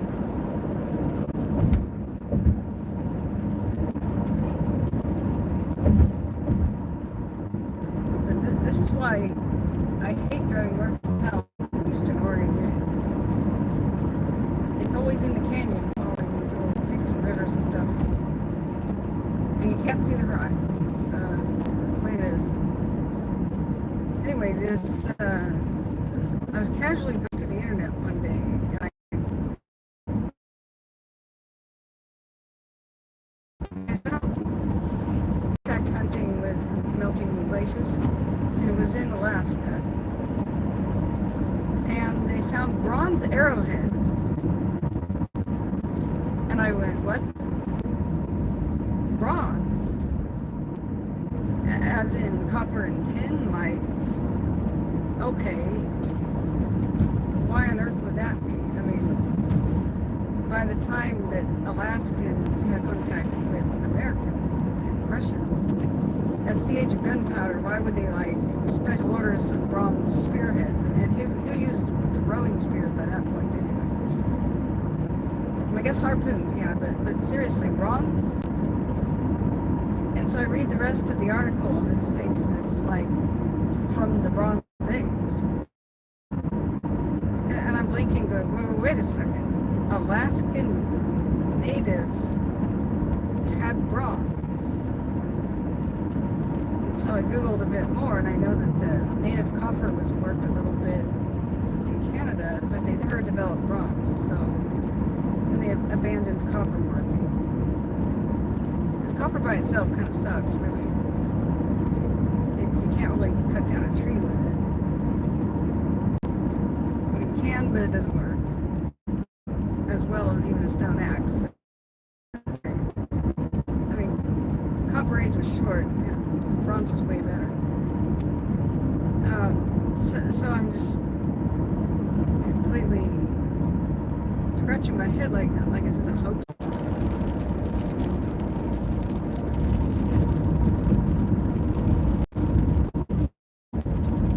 Well, we're out of the canyon, I think, almost. But I'm really pissed at this horse trailer guy now because he had a huge turnout and just didn't do it.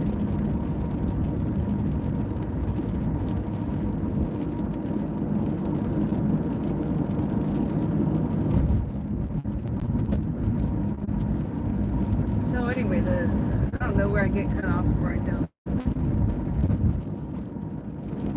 I found out the Shang dynasty of China was trading with Alaska natives. No joke. The Shang dynasty. Like one of the first dynasties, period, of anywhere. Ass! I'm the worst freaking.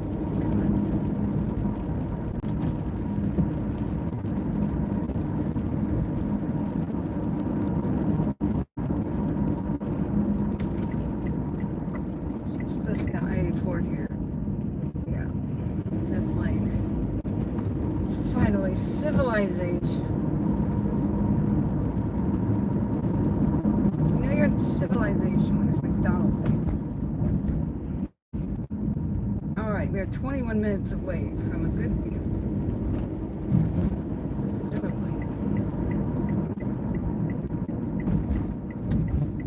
But yeah, they don't teach you that in the history books. There's all this BS about how, like, the Paleo-Indians crossed some sort of an imaginary land bridge thing all the way to North America 11,000 years ago, which was impossible. And they never had any contact until Columbus with the rest of the world. That's complete and utter BS. Alaskan natives were trading with Shang Dynasty of China in the Bronze Age for bronze artifacts. Wow. Why is that not in the history books here?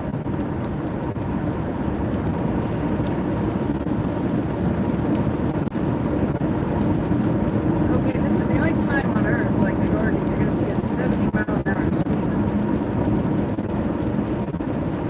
That's because this highway is a black hole. If you don't go 70, you never go anywhere. It's one of those east-west freeways that goes forever.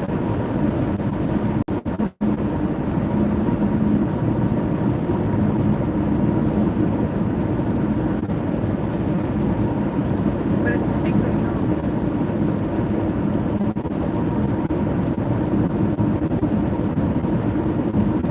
Now I see on my other screen, my mom's asking me where am I now. Well, I'm streaming. You could just ask me on the stream.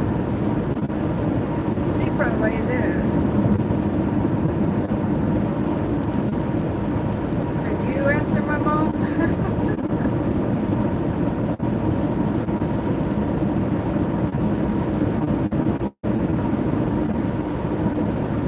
I mean, she's subscribed and everything, but you can't catch all the broadcasts.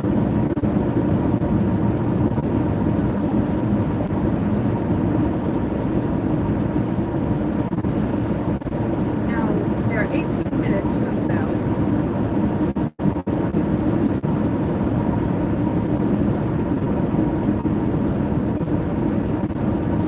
I guess I can call her at that point.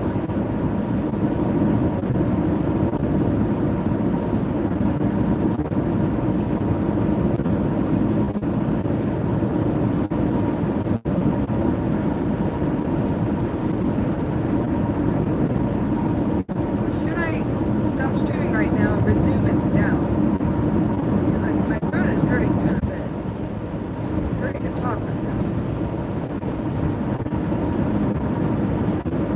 I kind of got this dry air from events, and I'm sure I'm allergic to sagebrush or something. I got allergy sniffles.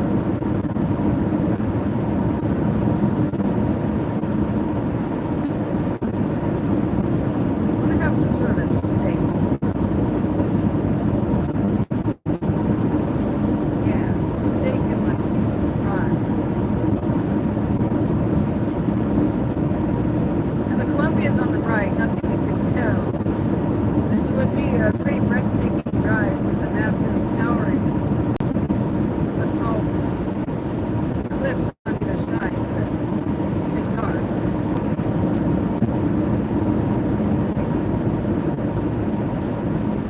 You know, last time I did a Columbia tour with Sepro, it was breathtaking in the snow and the sunset that was pink. And then I get home and I was going, oh wow, wow, look at this guys, wow. And I get home and it was a pixelated piece of crap. I'm like, no wonder nobody tuned in to see this crap. YouTube doesn't give me any indication that it's pixelated for you. I will have no idea that anything looks wrong or is bad, or whether or not I'm really actually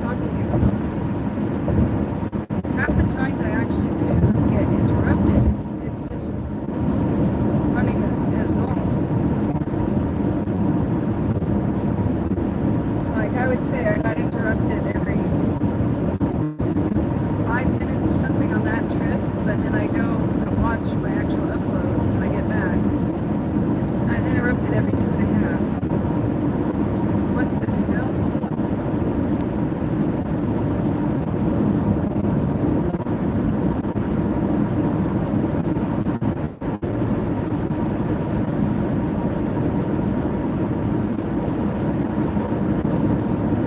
I could turn the camera around backwards so you see me, but you wouldn't really see me because it's too damn dark.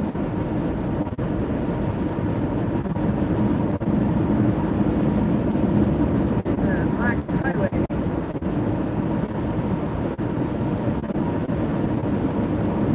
We're 15 minutes from the Dalles.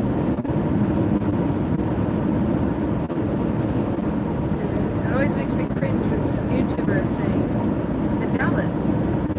Ah!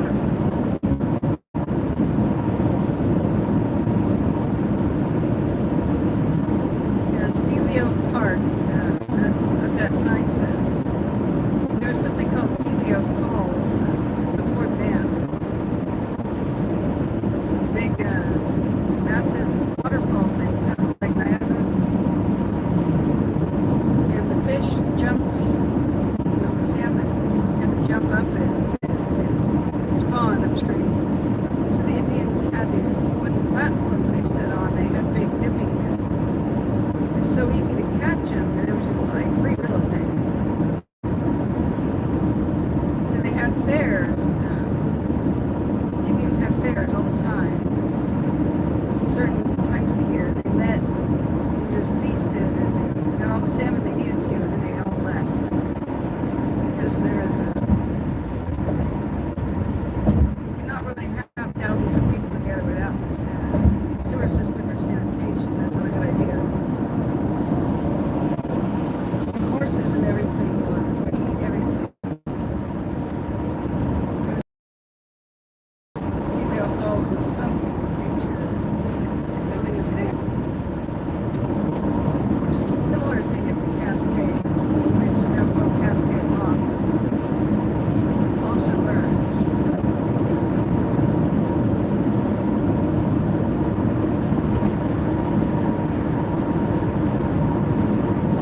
You can find a lot of pictures of Celio Falls. It was basically how you could feed your family the entire year with fresh, clean salmon. Now it's all polluted. There's a higher rate of breast cancer amongst Native American women than anybody else because of the PCBs and the pollutants in the salmon. If they don't get a handle on the radioactive leak at Hanford, you could have Columbia permanently contaminated with radioactive plutonium from building the bombs in World War II.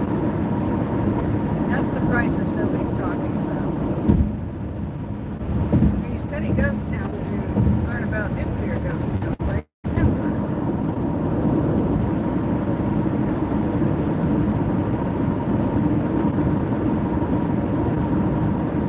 So I have no idea why the United States government will hire a firm to clean up its own radioactive mess, where they put radioactive waste in rusty underground tanks. And so hired a company to make that better somehow, to transfer it to double-walled tanks. Well, surprise, surprise, $1 billion gets pocketed by the company. They get their workers killed by exposing them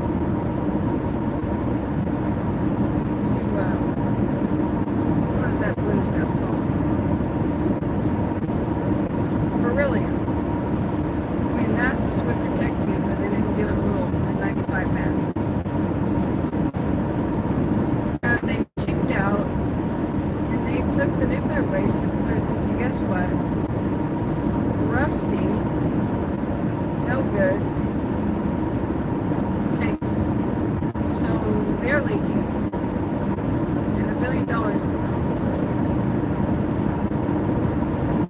And as they leak, it gets closer and closer to the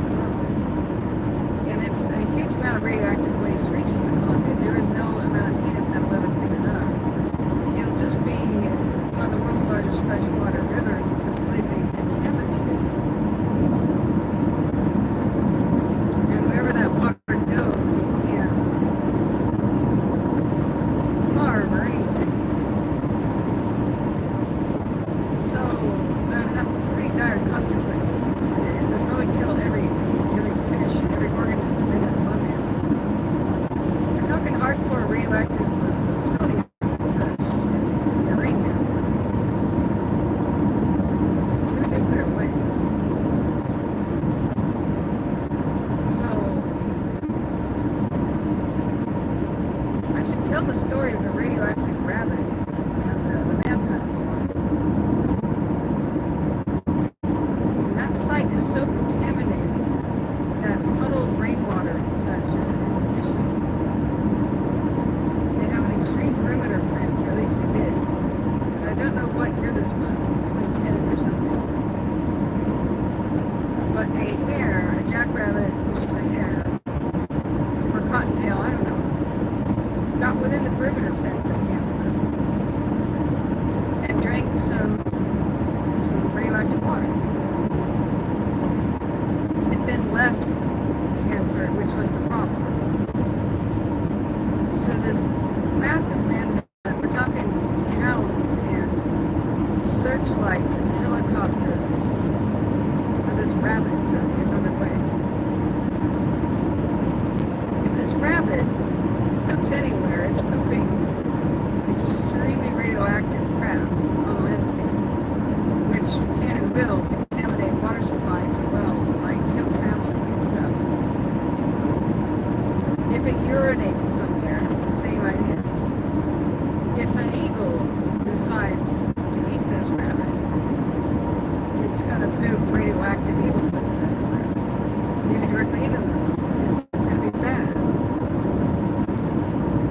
So I need to find this rabbit before a predator does, and then track down every single pile of scat that the rabbit may have left behind.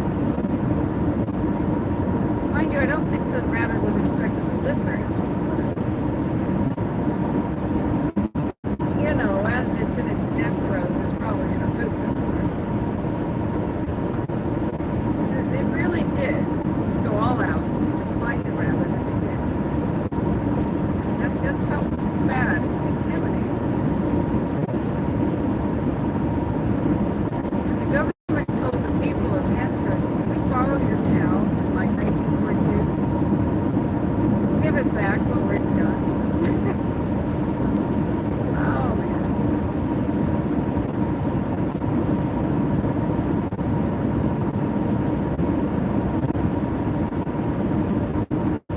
Some of these dams were basically built just for the bomb, just to have enough energy to enrich uranium, or with plutonium and blah blah blah.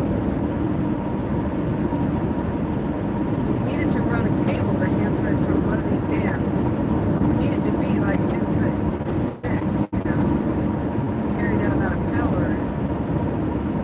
America was out of copper for World War II, for the bullets and stuff.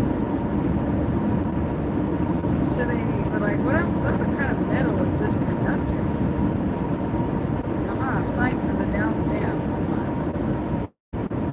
But I don't believe it's open right now. So we'll see Hermit the Sturgeon another day.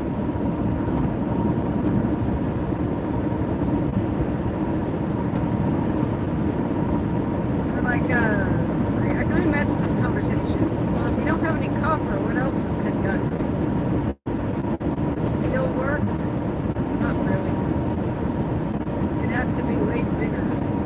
You know, it'll oxidize and that's problematic. Aluminum? It oxidizes and that's problematic. Besides, aluminum wire, when heated up, expands and contracts. That's very, very bad. We used it for a bit in housing and it was quickly banned due to the, house fires. Some homes still have it. It's good to have a good inspector. So like, okay, aluminum's out, steel's out. What else doesn't really oxidize that much but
Matador. The Matador's house.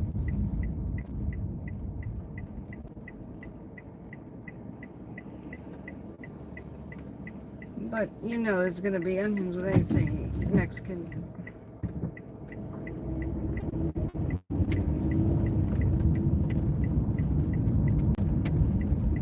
Taco Hill.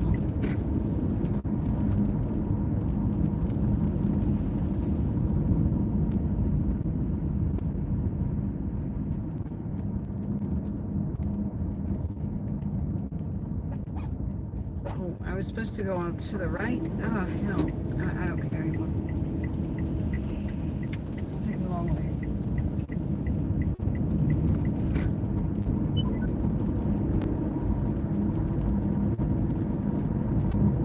It's funny. I said, take me to the Dalles. I'm in the Dalles. It's still trying to tell me to turn around and stuff. Okay, I'm here. Just shut up, please. Okay.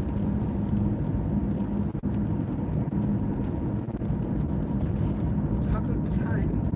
Oh, it's the taco time of the Dalles. That's where the food poisoning happened. For the, you know, the crazy cult at Antelope. Oh, seriously. There it is. To the right. It's amazing that restaurant survived that. Seafood, steaks, and chicken. Some place to left here.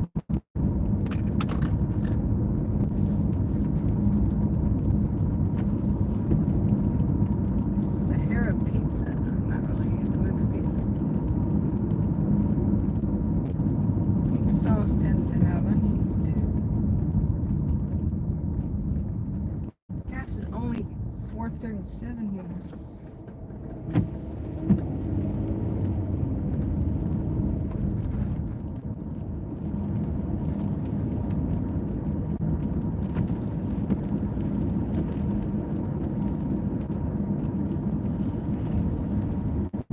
Mill Creek.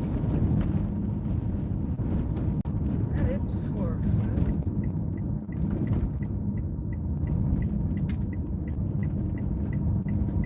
It's the city center this way.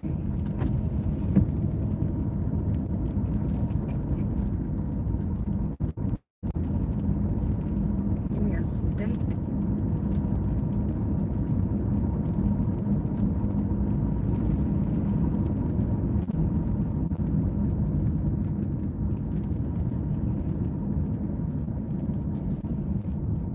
The hell am I think it is lying about taking me to a city center. No, it's not. Okay.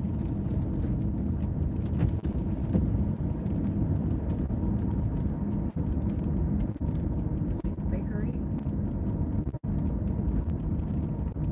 This kind of reminds me of the layout of Placerville.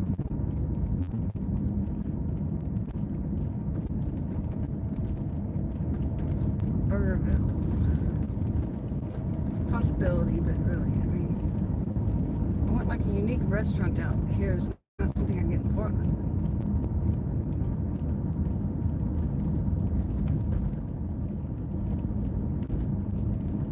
Sonic Lodge with a neon sign. Is it like a McMiniman's or something?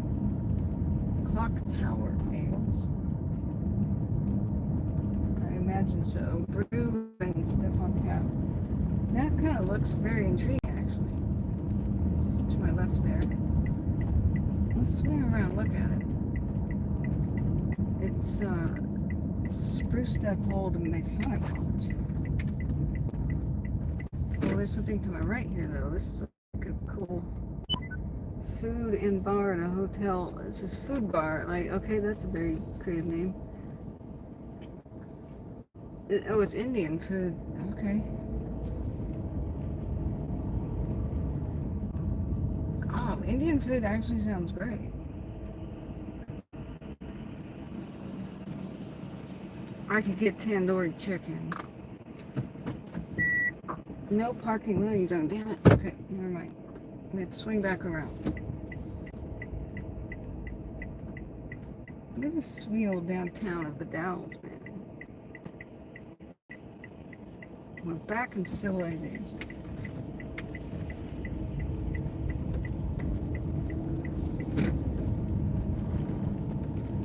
Yeah, Indian food kind of sounds great.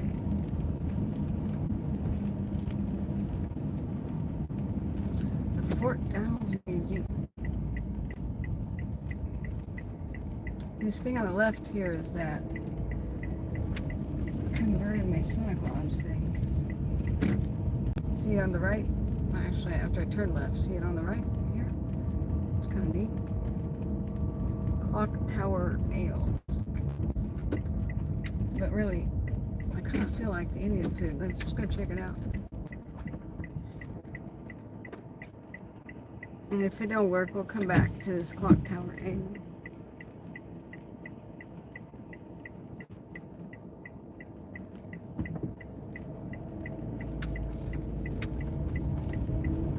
It's a one-way street.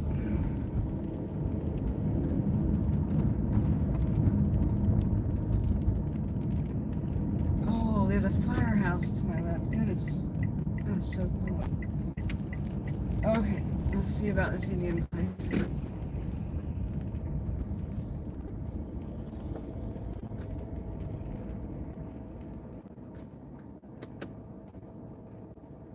Hours are till 9 p.m. Okay. Food bar. Sounds spectacular. Now this is a really cool looking hotel. It's I mean, if it is operational as a hotel anymore, I'm gonna pan up here. See? It's pretty neat. Okay, car sickness warning. I've got to unplug. So, let me put it down.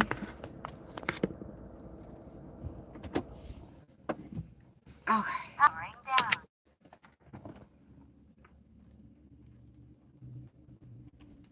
We shall take the two phones inside.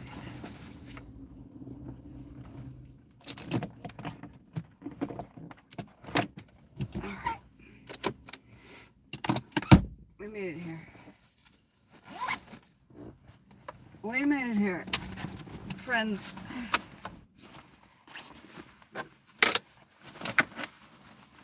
It's kind of wet. That's Oregon for you. These things aren't generally on fire anymore. Okay, here we go.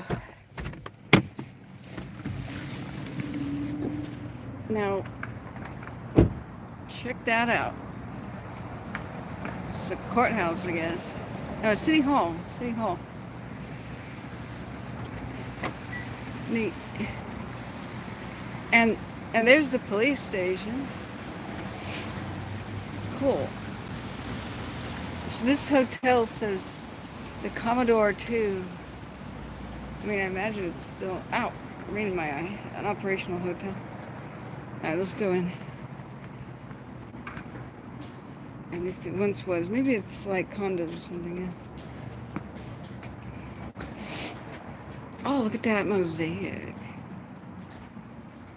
Ah, classy. Oh, that's Celio Falls right there.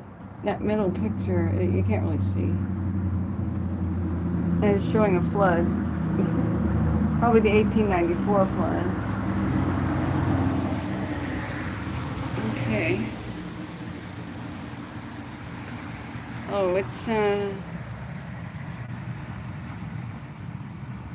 okay, it's now apartment.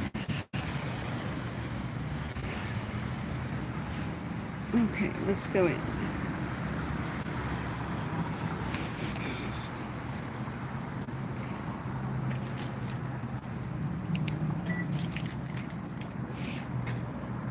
Okay.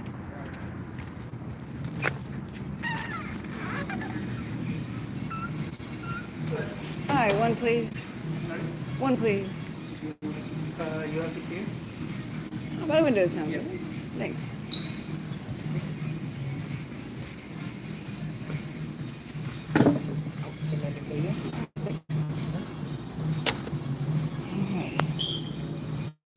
phone's got a kickstand. Bear with me. Yeah.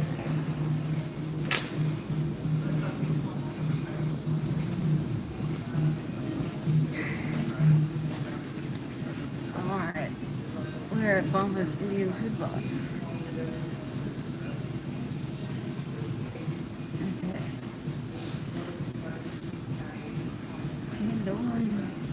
Indoors though. Not the best flattering lighting or anything, but alright. Naan bread, yes, we're having that. We're having something with lamb. They have goat dishes. Butter chicken. Butter chicken, guys. This is groovy music.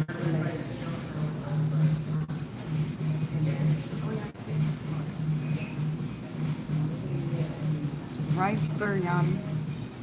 Lamb biryani. Everything you need.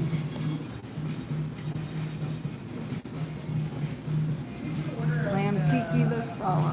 This has gotta have onions in it.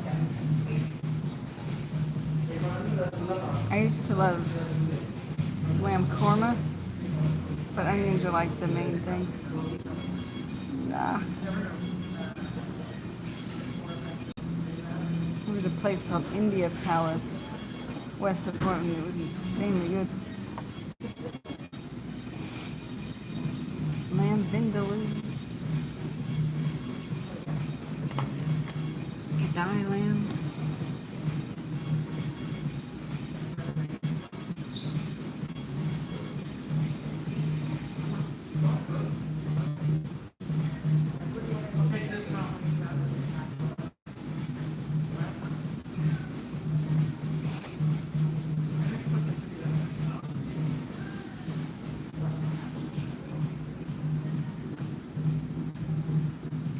Trying to figure out what song this is.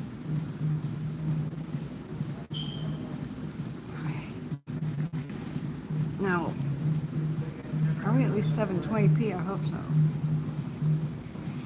This should be, you know, we should be in civilization. We should have decent 5G here. I'll just have to ask about what does not have onions. Oh, thank you. Do you have anything that doesn't have onions or onion powder, like? Almost like our all dish has like onion sauce in there, because we have to keep taste in there. Like everything? Let me just ask Jessica. Give me a second. Like butter chicken too? The butter chicken has tomato sauce. No, chicken one and we can make it like without onions. Okay, like butter chicken? What spice level did you like? Mild, medium, or hot? Oh, mild. Mild. And you want some bread? Yes, naan please. Just naan. You want with butter or without butter? Just the regular naan. Just with no butter, plain. It's your choice. You want to put butter. Yeah, but or not? butter naan's okay. Butter. Yeah. Okay. Yeah. And let us Anything else to see. drink? You would like to try the mango lassi? They are like plain yogurt and mango in there. I just like regular mango juice. Do you have that? No, sorry. Oh, just a lassi? Okay. You know,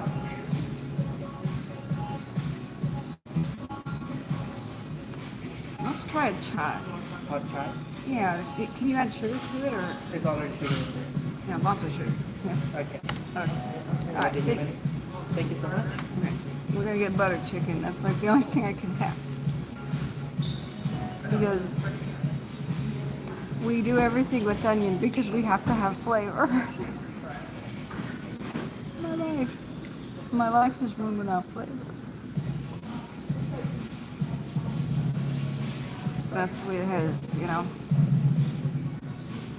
I swear, I would just pay anything for anybody to cure me of this. It's the worst curse I could think of. Let's make somebody not able to eat things with onions.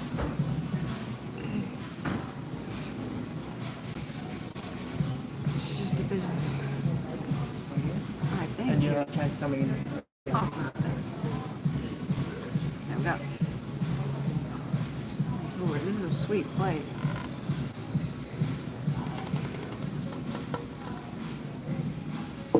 It's very Beetlejuice. You know, like the movie. I don't really want to put my question in there. There's nowhere for it to go.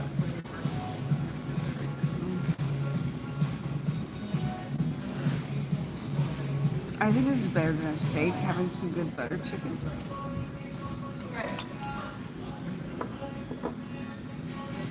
But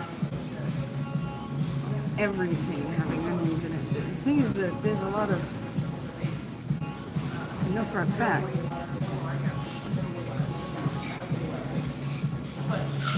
a lot of people in India do not eat onions because it's against Ayurvedic medicine.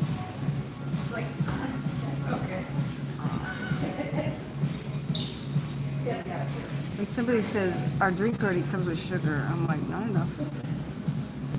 It's me we're talking about.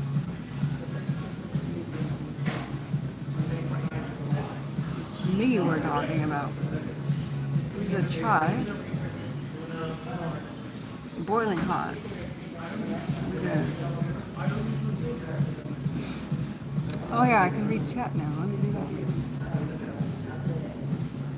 Okay, Wildcat says I thought garlic is better.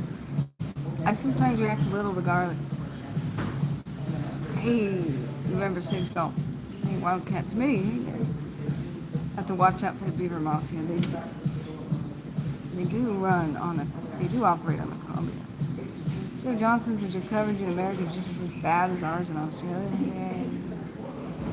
In Eastern Oregon, yes. But Smitty, no. Nobody went across the ice sheet is what I'm trying to say. There was no ice-free corridor. They've never found any evidence that actually existed. So Google up a map of the extents of the ice sheets during the time of Beringia. From Alaska to like Oregon itself, almost to California, was solid 100% glacier. So how are you supposed to cross that when there's no vegetation, there's nothing alive on it because there's nothing to eat. So there's no vegetation, so you can't build a fire. So you can't melt snow to drink anything. There's nothing to hunt. There's no beasts of burden, so you're trying to cross it on foot. It would take you months. And there's crevasses everywhere you can't detect underneath the snow. I mean, it's like playing Frogger. You're eventually going to get hit by the car if you keep crossing, you know. You can avoid crevasses for so long, and then you fall in. How is one person supposed to do that, which is impossible, let alone hundreds of families? Nobody did that. Nobody crossed by land. It was impossible. You can't stay warm at night. There's no wood to burn. And it's a glacier, so you've got the howling winds. It's like being on Everest in one of those blizzards. You can't survive. How are you supposed to walk like 3,000 miles across the glacier? Let alone thousands and thousands of people there. So why the hell would you do that when you can row your boat on the coast easily with all the food in the world? You got your seals, your sea lions, your walruses. You got fish, squid, octopus, crabs, mollusks, crustaceans galore. Why wouldn't you just paddle around and do it by sea? There's no like Aleutian Islands. It's like a big long peninsula. It's the shores of Asia and North America are closer together because the continental shelf is wider. I mean, nobody in their right mind would go across glaciers. You wouldn't last 5 days on them. The proposed ice-free corridor never existed. They can't do any climate models that reproduce it. It's supposed to be this thin strip from Alaska down to Washington that miraculously, just for some miracle reason, didn't have a glacier on it, yet everywhere else did. That's another red flag for that theory. So, if you're talking about Clovis people, they don't seem to have died out at all, like some people were proposing. They found new not arrowheads, but tools, stone tools, that are a missing link between Clovis and what came after, which I can't remember. It's just been hard to get people to actually stop personally collecting arrowheads and spearheads and actually alert authorities when they find stuff like that so that we can make discoveries. So the Clovis people are getting less and less mysterious. But what I'm saying is there's never been a physically possible way to walk from Asia to North America. It's not real. There's never been one scrap of evidence for it. So if you find something, let me know. But it was a proposal because people are racist and figured out that brown people, like Native Americans, are too dumb to build a boat. Brown people don't invent things, come on.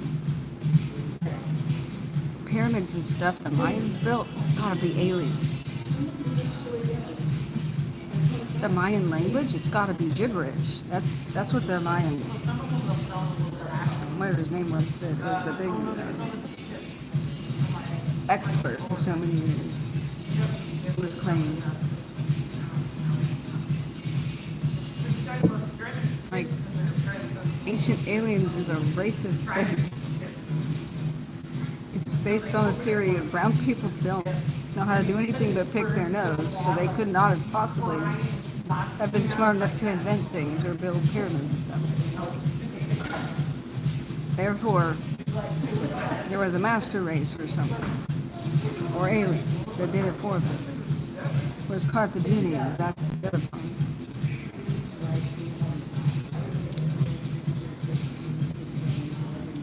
It was the 1800s, a lot of the proposals about North America and Easter Island and stuff was a desperate attempt to try to claim white supremacy, basically, without saying so.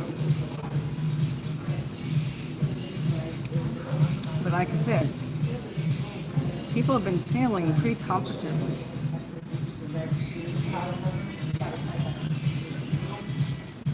For 40,000 years. And DNA studies suggest that Aboriginals of Africa, of Australia, are more closely related to Africans than Asians.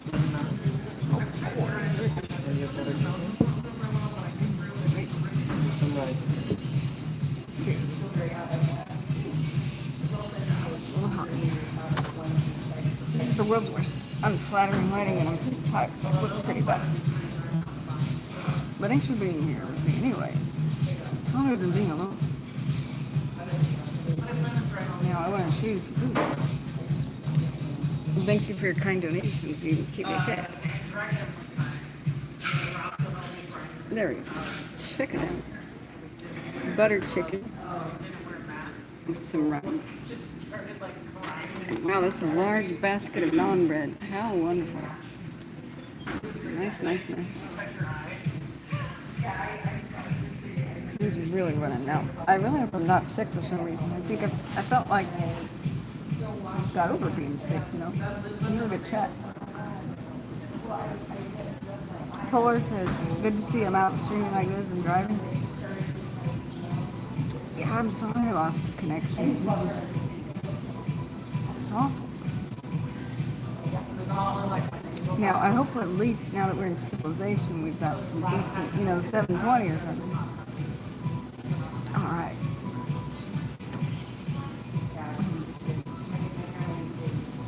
The point is they did find a group of human remains that proved Berinia didn't succeed. Okay. Sorry, I missed that point. But if you look at the pack eyes, the show Deadliest Catch taught me a lot of things. There's basically a bridge every day, every winter between Asia and Alaska. It's just ice because the sea just freezes.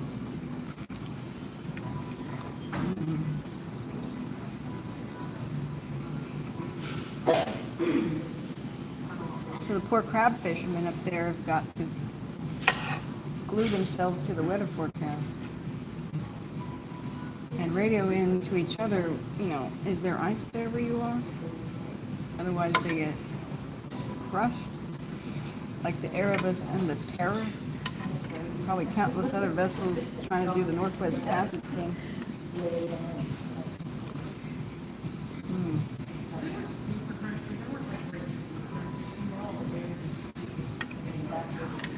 Naan bread.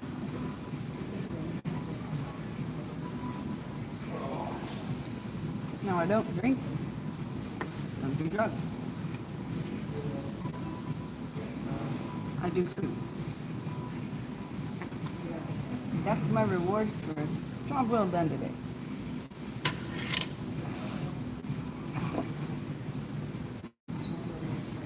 Let's see if they got good butter chicken here. No knife. Sort of.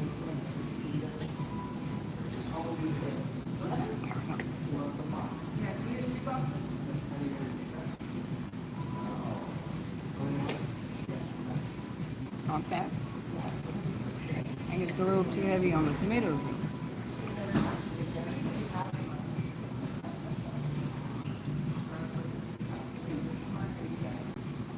I like the butter chicken that's butter heavy,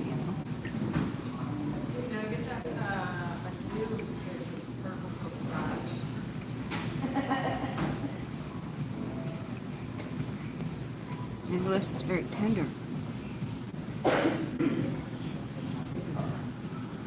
And as I've tried coffee, tea stuff, whatever it is, I'm working, I'm coming back to life.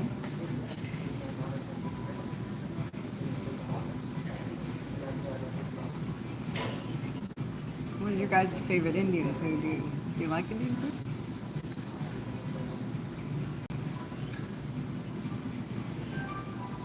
Portland's got a place, well, it's technically Beaverton, called Swagat. Their butter chicken's to die for. It's like, it's not even really orange because, that's all. Very good. Oh, thank you. Their butter chicken's not even really orange like tomato. It's like a cream, like a tan color with all the cream in it.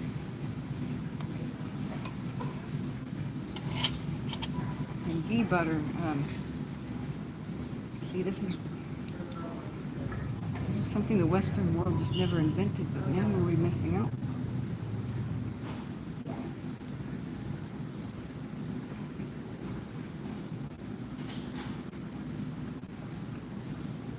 Clarified butter.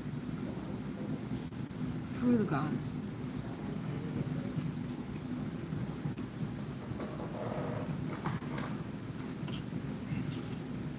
Nice.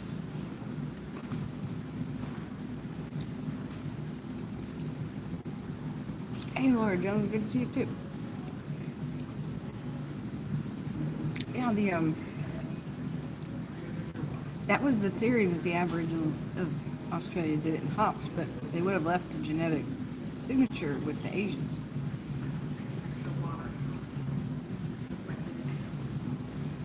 And they don't really seem to have.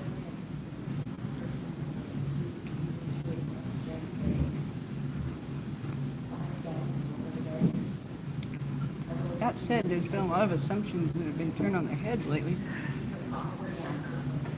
Like people point out that a lot of Europeans are pretty dark skinned.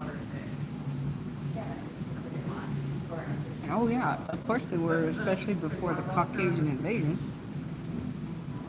Caucasian means Asian. It's got the word Asian in it. Caucasian. Asian. Right? A long time ago, we found a lot of success with things like lactose tolerance. A lot more of them survived. Got really big boned because of the vitamin D. And became really big, strong people. White skin plus lactose tolerance equals success. With farming. Especially if you have milk-bearing animals like cattle. And so the excessive population spills out west and east, southwest out of the Caucasus Mountains. And white people take over these regions, or at least by population, right? If not conquering.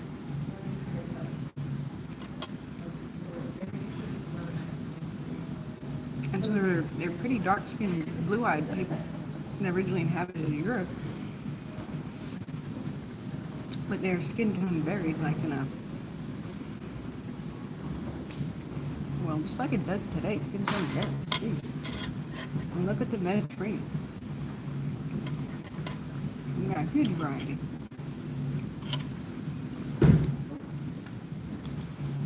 But it's like, duh, I thought that was basic history where people realize Caucasians are from Asia.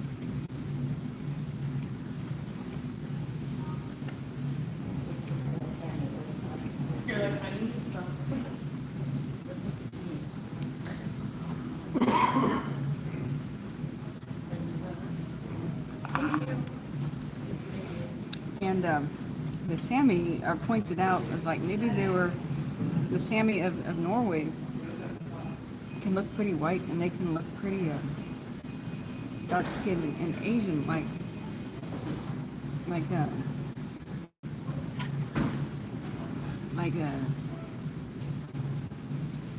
Mongolian sort of.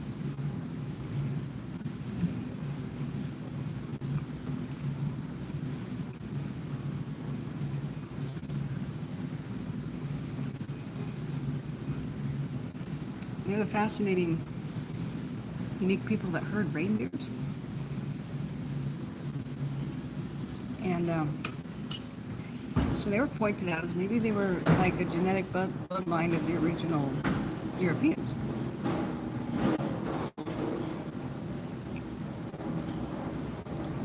And DNA studies are in. They came from Vietnam. Like Indochina. They migrated all the way to Norway and adapted spectacularly well. I would say Sweden, Norway, you can get the idea.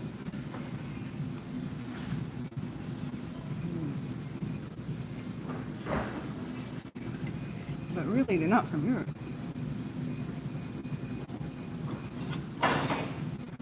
That's okay. We white people aren't either.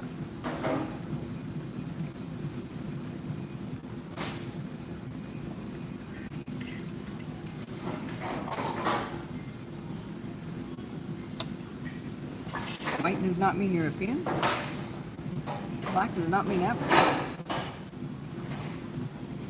Boy, if everybody would stop arguing. Everybody migrates. That's the moral of the story. The earth belongs to all of us. We are humans. We belong everywhere. Everybody shut up. I don't know about you guys. I'm so sick of the argument. This is my land. No, it's my land. Share it and shut up.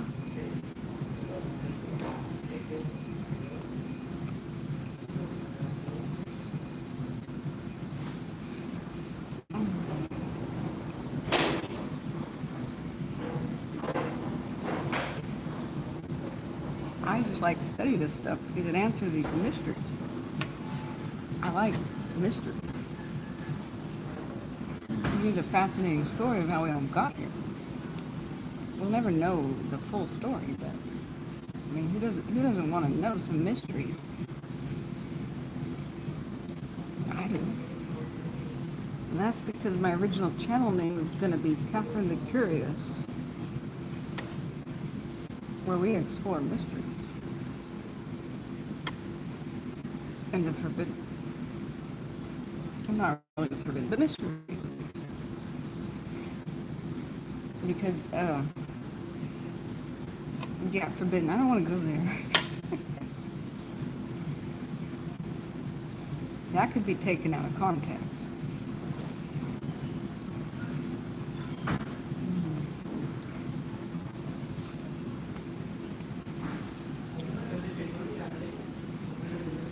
Yeah.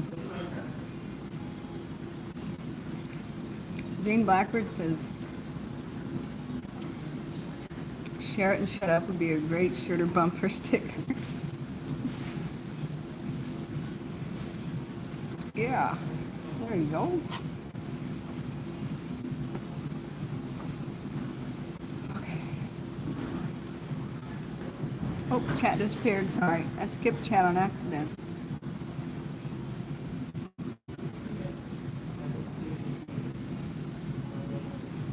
No, Polar, the land bridge theory is completely 100% dead.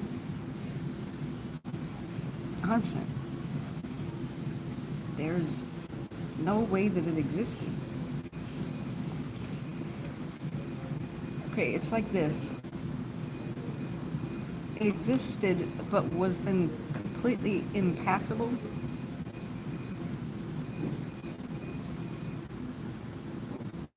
So, by foot. You understand I'm talking about by foot. You can go into Bermuda, you can hang out there, you can live there until it sinks beneath the waves. I'm sure a lot of people did. I think every once in a while a bottom trawler picks up tools and stuff, along with bison skulls and whatever. But it was not a bridge to cross anywhere, it was a bridge to nowhere. So you could party on that bridge, but there's a roadblock on the other side. You cannot pass. Like there's a sheet of ice, it's a giant cliff of ice. Go ahead and climb on it. You'll get about 5 days into it before you starve to death. Because it goes the next 3,000 miles.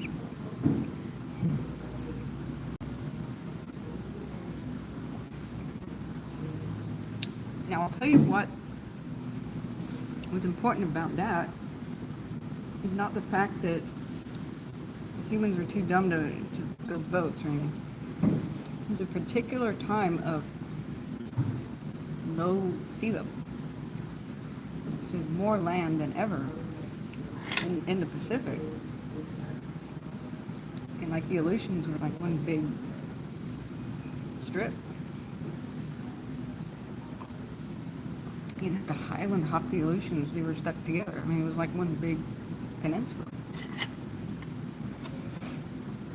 The continental shelf just stuck out. You know, what I was talking about with the pack ice, you can walk on the pack ice. If your boat gets stuck in the pack ice, it doesn't sink overnight. It's a slow process. Like the crew of the Erebus and the Terror, like, spent an entire year in their wooden boat stuck in the pack ice. Before they started to starve to death and started to walk out.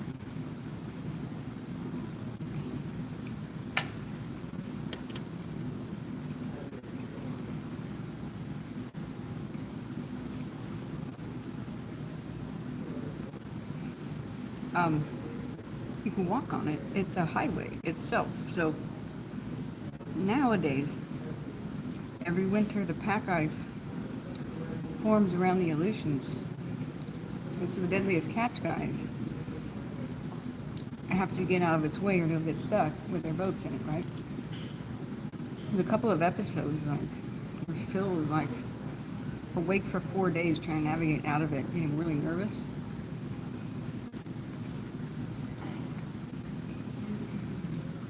And However, if you get stuck in it, you can just keep walking.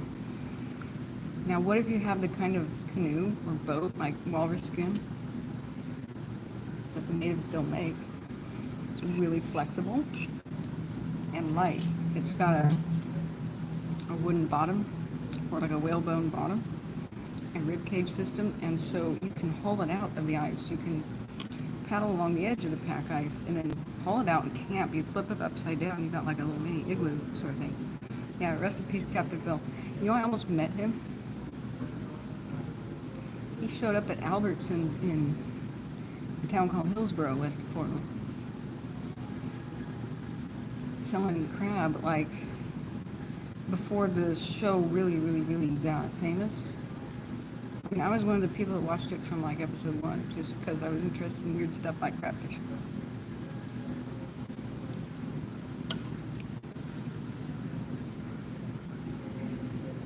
I drove past at Albertsons. I didn't know he was there, and found out the next day he had been there. Like, they went and sold crab at stores, Costco's and Safeways and stuff. Ah. Yeah, and they went nuts from the lead poisoning. That wasn't fun.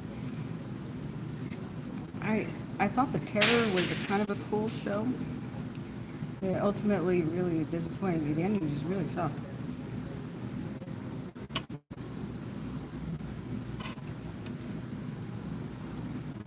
They could have had fun with that monster, but it was just weird. I don't want to spoil what the monster is. It's a monster show. It's cool if they took a fantasy bent to it, because the whole, you know, the straight up cannibalism is a little bit harsh. For audiences to stomach, get it? Stomach. I'll stop. Anyway, what I'm talking about is every single year, even to this day, the pack ice is a bridge from Asia to North America. So it doesn't, you don't need a land bridge at all. In the Ice Age, the pack ice went so far south, way further south than it does today, that you could basically go from like the southern tip of Japan and walk to Oregon, or just paddle during the day, pull out at night and camp. And this is going to be where the seals are. And so you'll be chasing the seals, and the walrus especially, because they have to sleep, you know, on land mostly. They can kind of do that at sea, but not every day. To give birth, they gotta be hauled out on the ice.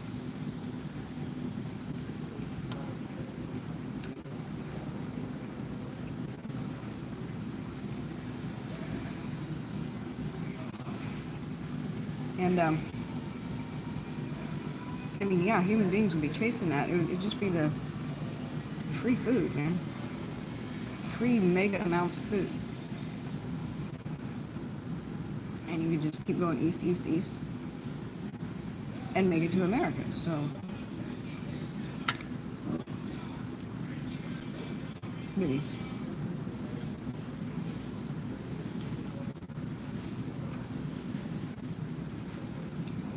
The quote is Donner, Party of 90. Robin Williams, dude.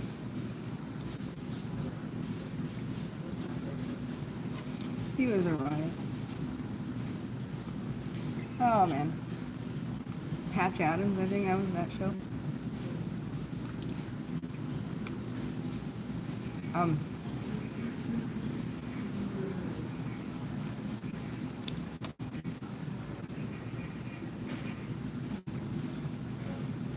So, if you think about the correlation between can you cross the Pacific easily, and it gets easier when there's especially low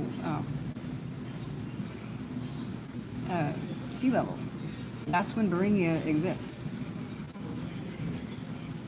So that's a coincidence when humans migrate. By following the line of the pack ice, or even during summer, just, you know, kind of hopping around the illusions. It's a coincidence, is what I'm trying to say. Not cause and effect, right? Because the thing is, there's one thing in common when bringing it existed. There's sorry, I'm struggling to explain myself when I have this low blood sugar, but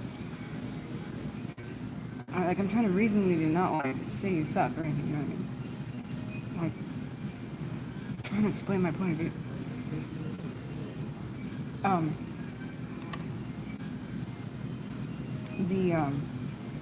gonna need a lot more sugar.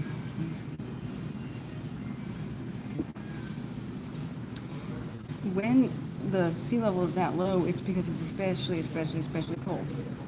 That means more of the Earth's water is locked up in ice. That is when there's absolutely no chance of an ice-free corridor. When bringing it exists, that means there's no ice-free corridor. When it doesn't exist, that is a fly that just landed on my rice. I'm just gonna take that home. Anyway, so you see what I'm saying?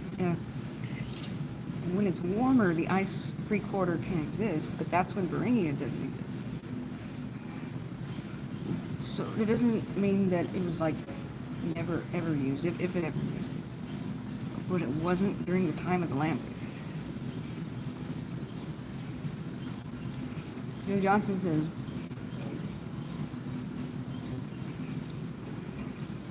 God, chat goes away.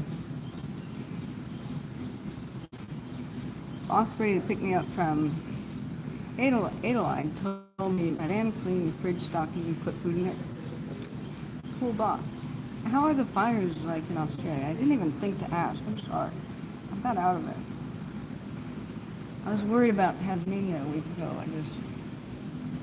Like I said, I've been emotionally numb. I still have to put out a video where I explain I'll give $1,000 to anybody who finds out who hit my dad with a car as a pedestrian. And I will give anybody $1,000 with a good tip that leads to an arrest and conviction. My dad was hit by a car, and he's up and walking around, but he's not 100%. He's now having pains on his withered leg that he can't even feel.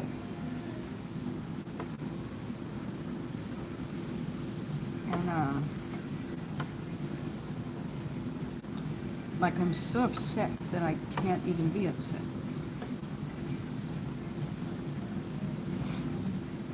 I've done a lot of staring last week. How was the country? Great, I'm gonna need a bottle. Yeah, I think that's it. Thank you. They're like, we want to go home. I think it's 20 minutes to closing. We'll be back on the road.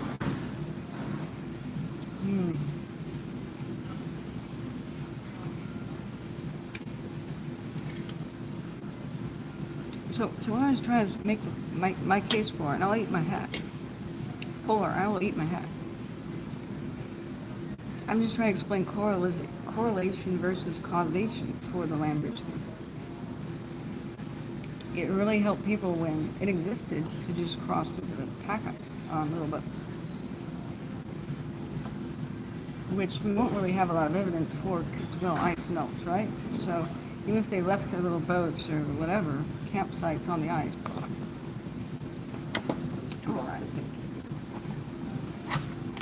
we ain't gonna find it.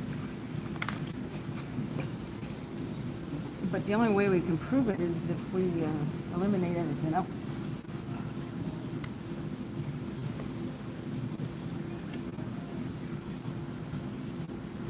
I'm so glad these boxes seal. Because I've made the mistake of like the little Chinese takeout boxes with curry and drippy sauces like this. Like, Indian spices are how they make dye. That does not come out of your seeds.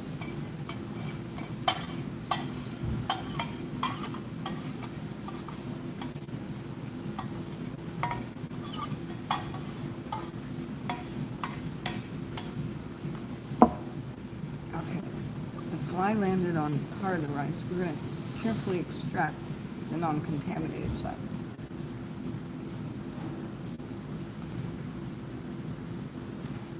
Okay. Oh, but we could use the other box for the non. Oh, bad choices. Yeah, we'll put the rice in with the sauce.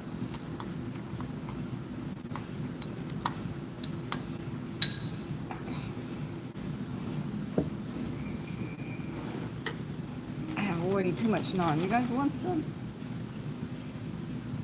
In goes the airplane. Nom. Nom.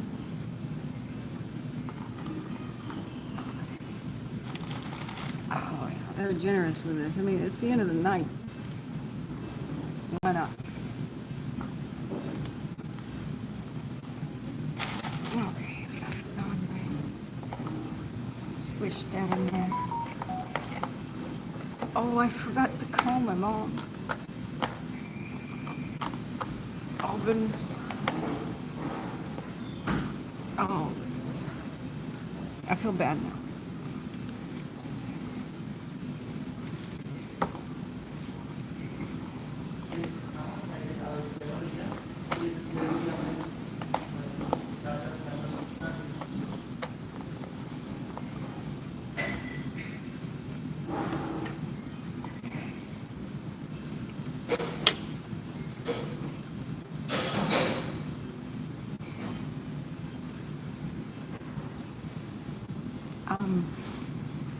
I'm not sure that I can even text anybody without dropping you guys. That's how bad the YouTube thing is.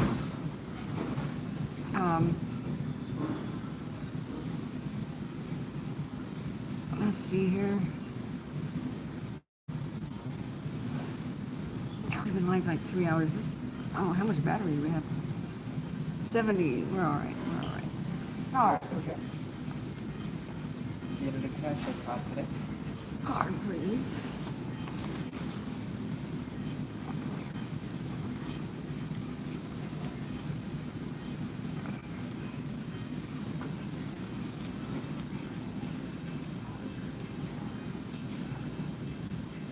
You're doing live on YouTube? Mm-hmm. This is my drive. I filmed the eclipse today. Sorry? I filmed the eclipse. Ah, I had to go to Redmond. It was cloudy. yeah. And so my people wanted to help keep me awake on the drive home. So, yeah, I told them about this restaurant, so it was real good. Yeah. Thank you for coming. Yeah, thank you. 23 and 60. You just have to fill the options.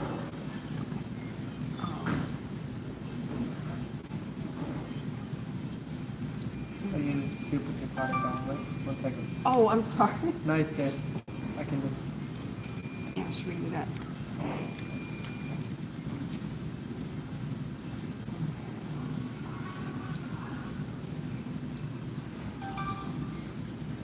And did you like your receipt? Yes, please. You want email, fax, or paper? Paper. Yeah, can you sign here for me?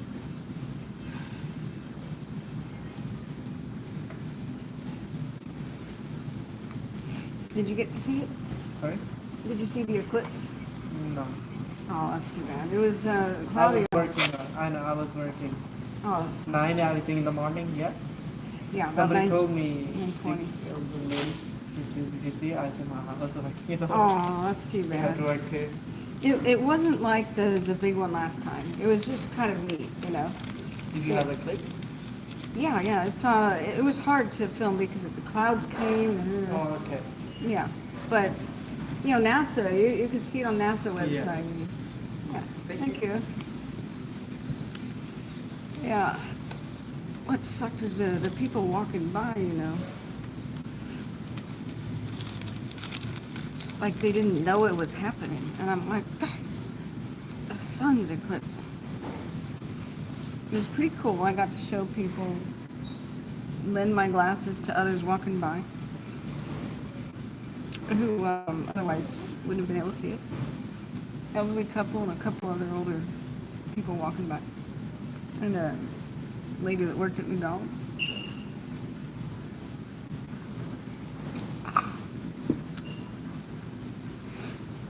still really neat. Rule number 1 in Andamuka, don't walk backwards. Okay, I have no idea what you're talking about now. Back at the chat.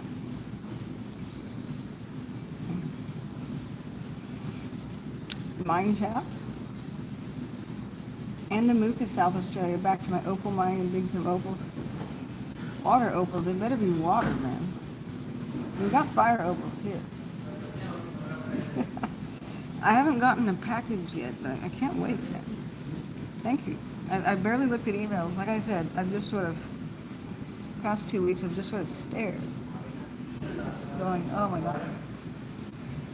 Right when I wanted to go live and say, yes, I won my court case, victory, I was all feeling triumphant. I get on the web to go live and it says, war has broken out. And I'm like, oh God. No. They were just about to have summits and peace talks. No. No.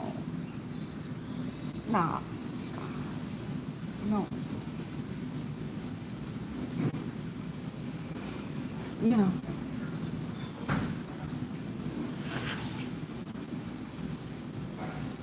But that's what eclipses, that's why people in the ancient world dreaded the coming of an eclipse. It's usually something terrible happens around the same time. They have never been. Comets and eclipses have never been seen as something positive. It usually means the end of a very good session of something. And comets foretell impending major doom. I mean, the ones that struck Earth and caused it, so that's pretty good cause and effect kind of reasoning. But astrologers today try to caution us and say, yes, eclipses still mean something ends, like a run of something ends. But just realize that when something ends, something new can begin. That's the best positive spin you can put on it.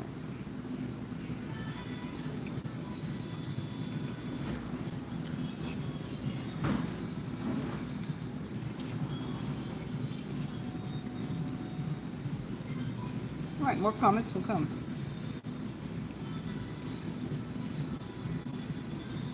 And remember that comet happened right before 2020, the damn COVID thing?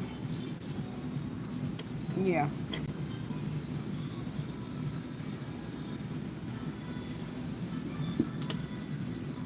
I photographed that at a graveyard. Harbingers of doom.